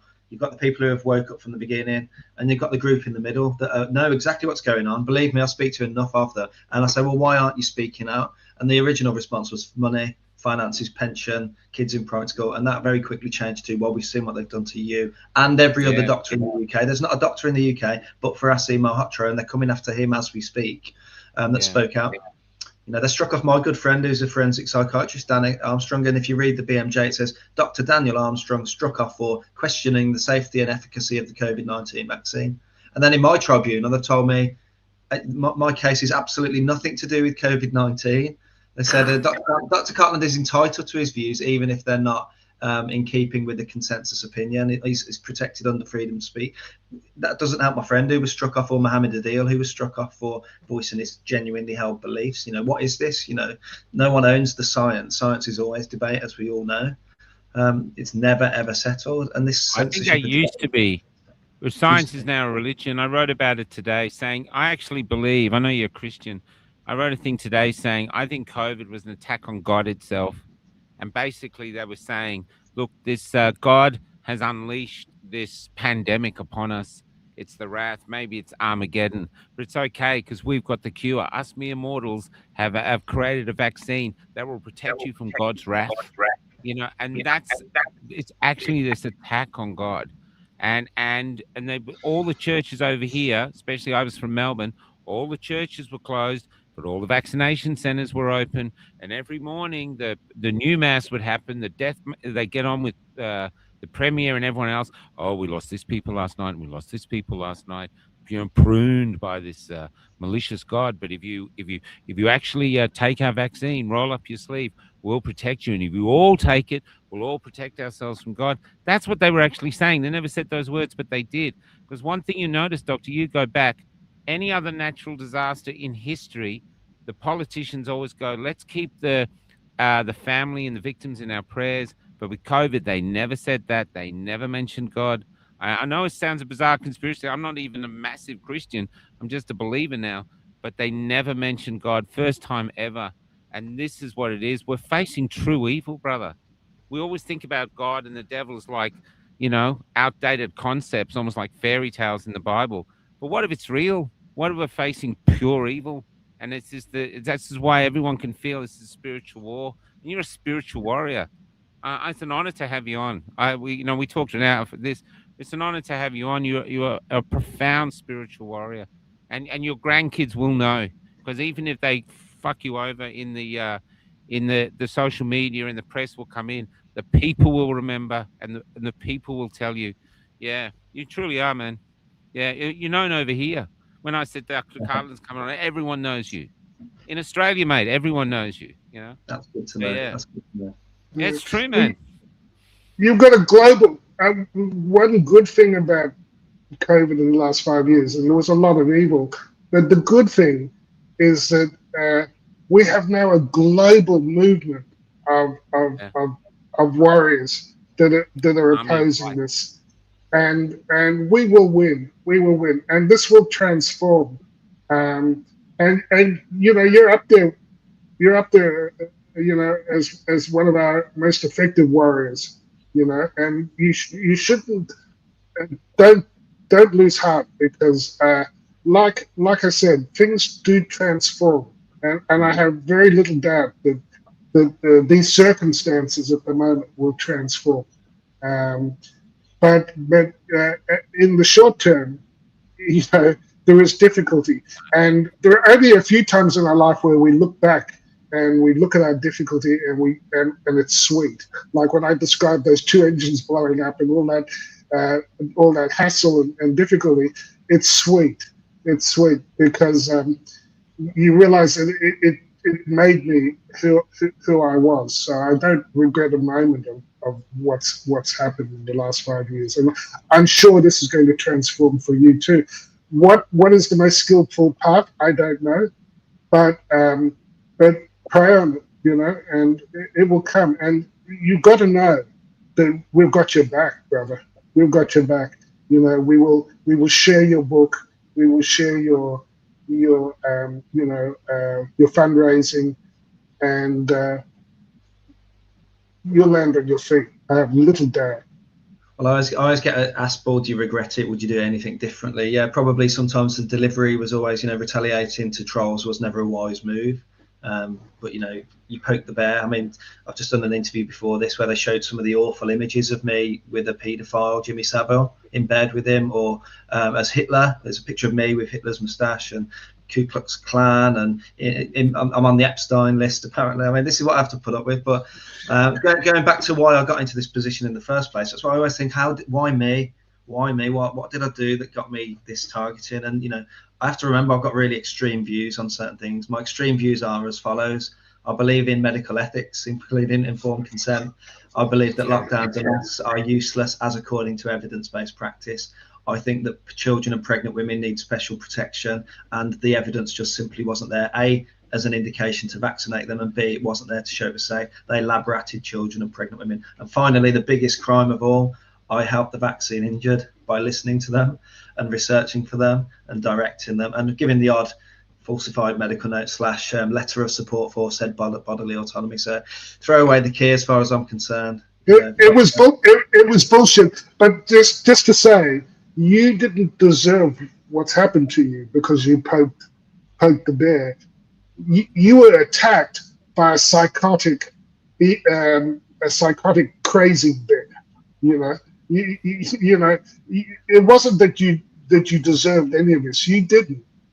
But it's because you were effective at the message of ethics and basic logic. You know, a lot of the science, natural immunity. You know, I said things like bodily autonomy at my hearing, and the medical council sneered at me like I'd made up a term. You know, I talked about natural immunity, and I called out the bullshit, the shot. You know, because there were tweets at the time saying the WHO that you get better immunity from the shot than you do from natural immunity, and it was censored. I think not one person saw that tweet, literally one person. But you know, you're just speaking common sense, and it's not like you have no training in this. You know, I heard that you'd studied virology and immunology. Oh yeah, you're a conspiracy theorist. I did a whole 3-year degree in biomedical sciences, including biology and immunology. Yeah, that's where I learned to put the tin hat above my head. That's where you're highly trained in conspiracy theory. Yeah, I mean, we had some silly rules. But you probably go on.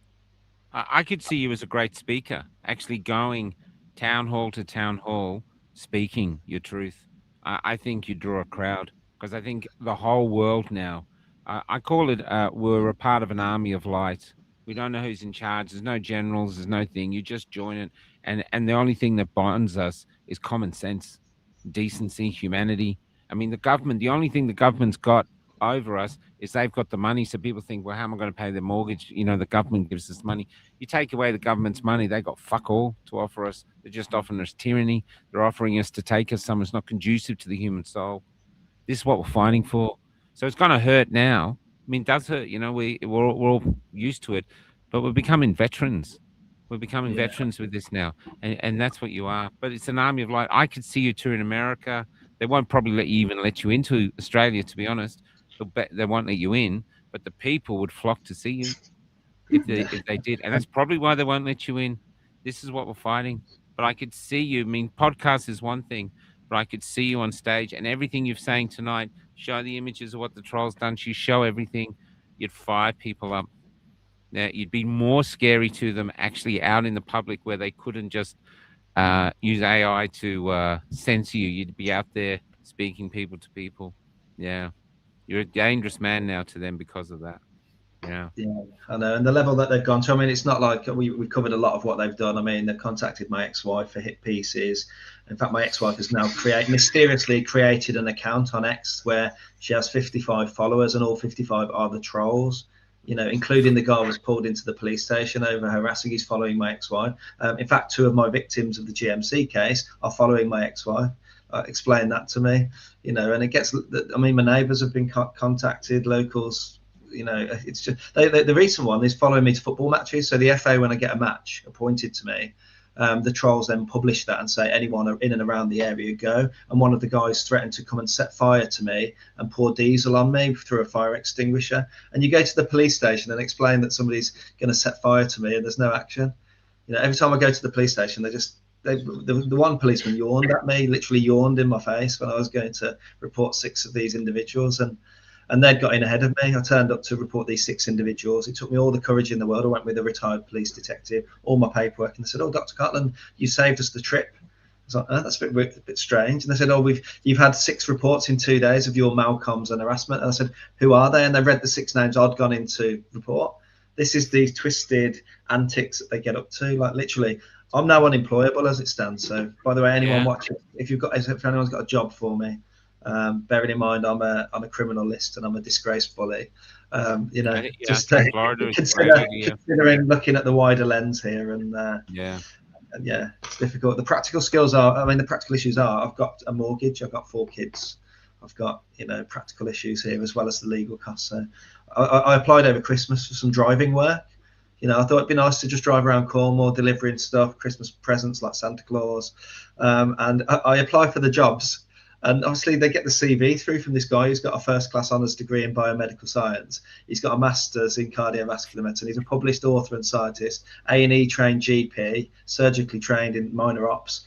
And they look at it and they're like, well, why is he coming to Amazon for a driving job? So they Google me. And like I say, if you want to have some fun, Google me and see if you're reading about the same person that's on this podcast and what Google tells you. So yeah, it's really the DBS the DBS listing means I would not be able to travel internationally. One of the first things they do is that the person coming into the country isn't on the criminal list, and I'm on the criminal list, having committed no crime. Get your head around that. Jeez. It's egregious. Decision. Somebody has signed off on this letter, and do you know what? Do you know what they sign these letters as? There's no signature. It just says Operations Director. There's no signature on any of these letters. I get no one's putting the name to it. So who do you sue? Where does the book stop in this DBS listing? The operation. Miley's doing the same. You know, one of the complaints against her was a prescription that she wrote for her brother. You know, and she proved it, and there's no conviction. Why aren't the people who are providing? Why aren't they providing this basically scored them out in fraud? Why aren't they arrested? Why aren't they charged? Why aren't they deregistered as their doctors? But no. It's literally a protected class. Well, the funny thing is, Michael, that the two charges I've been found guilty of, harassment and falsifying medical notes, they're both criminal offences. I think I mentioned earlier that I've got an email from the GMC saying we don't do harassment. It's police or it's civil. Yet here I am. And so if I'd committed harassment that was punishable by law, and the rule that they use is beyond all reasonable doubt for criminal and balance of probabilities in civil, they wouldn't put it in front of police because, I mean, I've just read out some of those pathetic playground comments that were made in private, and they were using private Telegram messages that she somehow got hold of. It's about, you know, as private as me having a chat with my wife in the living room, you know, but they were using it against me. I called her an evil witch once. I stand by that comment and then privately I called her an evil witch because I consider somebody who stands there and says it's 100% safe in pregnancy to give the COVID-19 vaccine, actively recruiting people to their clinic. I called her an evil witch privately. That was publicised by the GMC. He called an obstetrician an evil witch. Yes, I did. I believe she's an evil witch. So what? So what? So what if you did? So what if you did? You know, who gives a shit? You know, get offended. Big deal. One-off rapes are okay, apparently, according to the very same GMC. Castrating women is okay, according to the GMC. We've had there was 35 sex offenders actively working as doctors in the UK at the moment with no restrictions. There's a gentleman who, with his husband, committed a sex act on a train. 3 stops along, he went doing this act. I won't describe it in any more detail other than to say it was highly public. He's been given a 3-month suspension because he apologised and, you know, showed insight. That's the key there, insight. So because I didn't show insight and admit to being this vile abuser and that I did falsify medical notes when I actually didn't, then that's what they held against me. This doctor is unfixable. He's dishonest. And they said my dishonesty was such that it was irremediable. You couldn't fix me. They said I wrote an apology at the very end, last knockings at the end. I wrote an apology as advised by my colleagues, just show some insight, apologise. So I wrote this kind of begging apology, and they said it was not what was it? They didn't believe it to be anything other than a last-minute attempt to get off the hook. They questioned it. That was it. They questioned the authenticity of his apology. Yeah. They've asked me to apologise. I've apologised, and then they've questioned the authenticity of said apology. Just get your head around that. You remind me of Enoch Burke, the Irish teacher who keeps going back to jail because he refuses to use pronouns. Refuses to use pronouns. He spent like 500 days in jail or something. You know, it's Michael. When they use the term lacking insight to a doctor, it's one of the worst things you can say. You know, because it's like saying you just don't understand. You just don't get it. The irony is that the people accusing you of that, they're the ones who are truly lacking in insight. This is what I mean. It's a topsy-turvy world where everything is the opposite. They're confessing, but it's confession by projection. And unfortunately, they're projecting all of their faults on you. That's the irony. that it really is, we're an upside down world. But that's the worst thing you can say to a doctor. You don't have insight. And, if I had a trainee and I said, they just didn't know how to do anesthesia or resuscitation, and they lacked the insight, that would be the worst thing you say. And that's not the case here. It's completely topsy-turvy, upside-down world. What's that? Stranger Things, I think I wrote in my tweet. This is a Stranger Thing world where up is down, left is right, and it's ridiculous. And time will show this for sure. I'm just seeing some messages popping up asking me if I can weld and things to that effect. One thing I would say is that when you become a doctor, you gear your entire life, as people who are doctors here would know. From in nursery school, I was the one with the stethoscope, ironically with the syringe, giving it to the other children. I look back on that now. That was prophetic, wasn't it? But you gear your GCSEs in the UK to your A levels, then you do your first class honours degree in biomedical science, and then you say, right, I'm actually going to take the plunge now and become a doctor.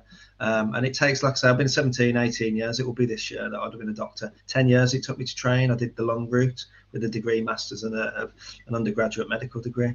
And to have it taken away, the point I'm making is that it's like an actor that's been doing horror movies all his career, suddenly taking a comedy role. It doesn't work, does it?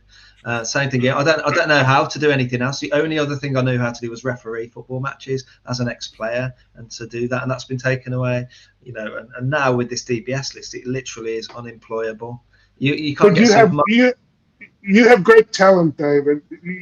This is what I mean. You can't see where this is leading, but it's pushing you into your destiny. And I remember when I made the decision to walk away from medicine for the first month, it seemed inconceivable to me. What could I possibly do with my life? That's all I've ever known. And yet my life has been transformed, and I still don't know what my path is. But all I can say is it's been a blessing. It's been a blessing, and I don't regret one moment of it. Fighting this fight, being a soldier for truth and ethics and honesty and protecting. We started off talking about the children and the crimes that are being revealed at the moment through Epstein. But this is the highest calling that any of us can have, and that's why I said to Miley earlier, that it's a blessing. It really is. I see it as a blessing. But this you will find you have a lot of talent and skills that that will be revealed.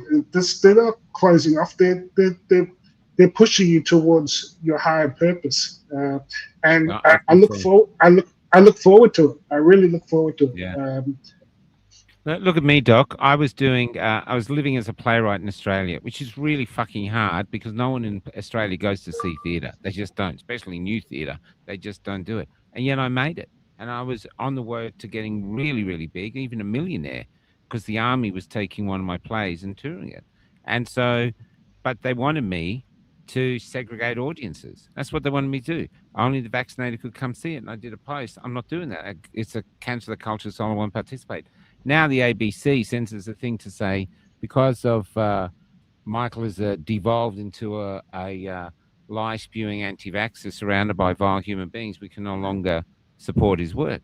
And the very day I got cancelled, I set up Cafe Lockdown down, thinking I'm just going to defend free speech. I didn't think, never done a podcast, I didn't know how to do it, and I just started. Now I live in a bus, I travel the country, and I reach 6 million people a month. And my book or my essays of my time has just been taken up by the National Archives. So you just don't know. What you have to do, I know this sounds, I can't believe I'm saying it, because if you knew me before, I can't believe you're saying it before. You have to have faith. You're on the right side of history, and there's good forces behind you, and the bleeding might be a part of the battle, but you're on the right side. You really are, and you have to have faith. It's actually testing our faith. It's a really test. And right now, people go, where are you going? I say, I don't know. I just follow this voice in my heart or this soul or somewhere, and I just follow that. And I just do that, and I just keep going, and I run on instinct. But it's not instinct; it's faith. I just feel I'm doing the right thing, and I go. Oh, and I'm an apprentice mechanic here, Bill Lober. So I change alternators in this bus. Before COVID, I wouldn't know what a fucking alternator was. Now I've changed too, and now I'm doing all these things. I had a big 2-meter python fell asleep under my bus. I had to dig him out. You know what I mean? Got this and all these things that have happened to us, and we've survived. And I'm stronger. I'm the best version of me that's ever been. And it wasn't success that made that. It was oppression. And me standing up to the oppression. These who wanted to silence me, go fuck yourself, because if they silence me, then my grandchildren will be born into a world of silence, and I am not going to let that happen without a fucking fight. Yeah, so that's what I do.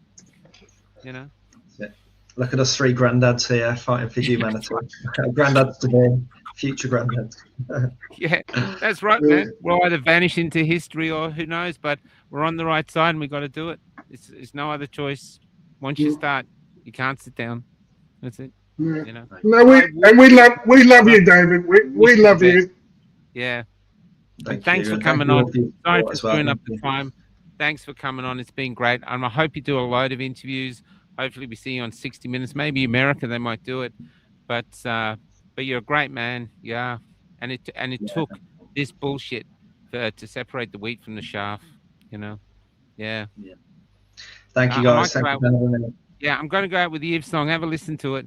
But this is you. This is when it was growing up. My father wrote it, spoke it to me, and I remember thinking, "What's it really mean?" Now, in this era, now I know exactly what it means, and it's a profound poem, and you're a hero of it. That's it. Good luck. Thanks. Guys, message from Miley. Hold on, Miley. You are a great doctor, and we love you. Thanks for standing up for what right we have. We wake up many people in the UK and around the world. She's in McDonald's at the moment. We're telling her, don't eat the Happy Meals. Don't eat the Happy Meals. They're not happy.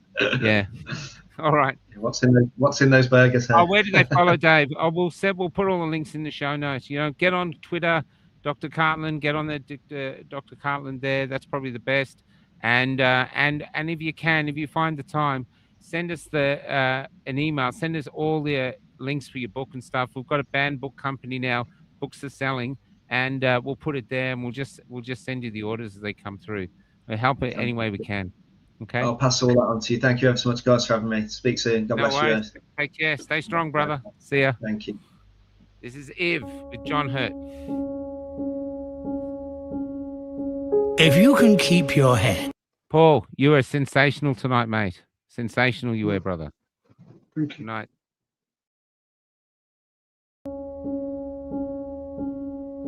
If you can keep your head when all about you are losing theirs and blaming it on you. If you can trust yourself when all men doubt you, but make allowance for their doubting too. If you can wait and not be tired by waiting, or being lied about, don't deal in lies. Or being hated, don't give way to hating. And yet don't look too good, nor talk too wise. If you can dream and not make dreams your master, if you can think and not make thoughts your aim, if you can meet with triumph and disaster and treat those two impostors just the same, if you can bear to hear the truth you've spoken twisted by knaves to make a trap for fools, or watch the things you gave your life to broken, and stoop and build 'em up with worn-out tools. If you can make one heap of all your winnings and risk it on one turn of pitch and toss, and lose and start again at your beginnings, and never breathe a word about your loss.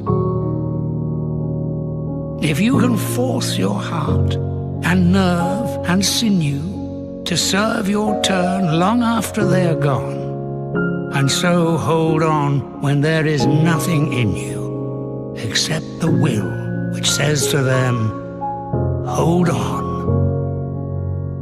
If you can talk with crowds and keep your virtue, or walk with kings nor lose the common touch, if neither foes nor loving friends can hurt you, if all men count with you, but none too much, if you can fill the unforgiving minute with 60 seconds worth of distance run, yours is the earth and everything that's in it. And which is more, you'll be a man, my son.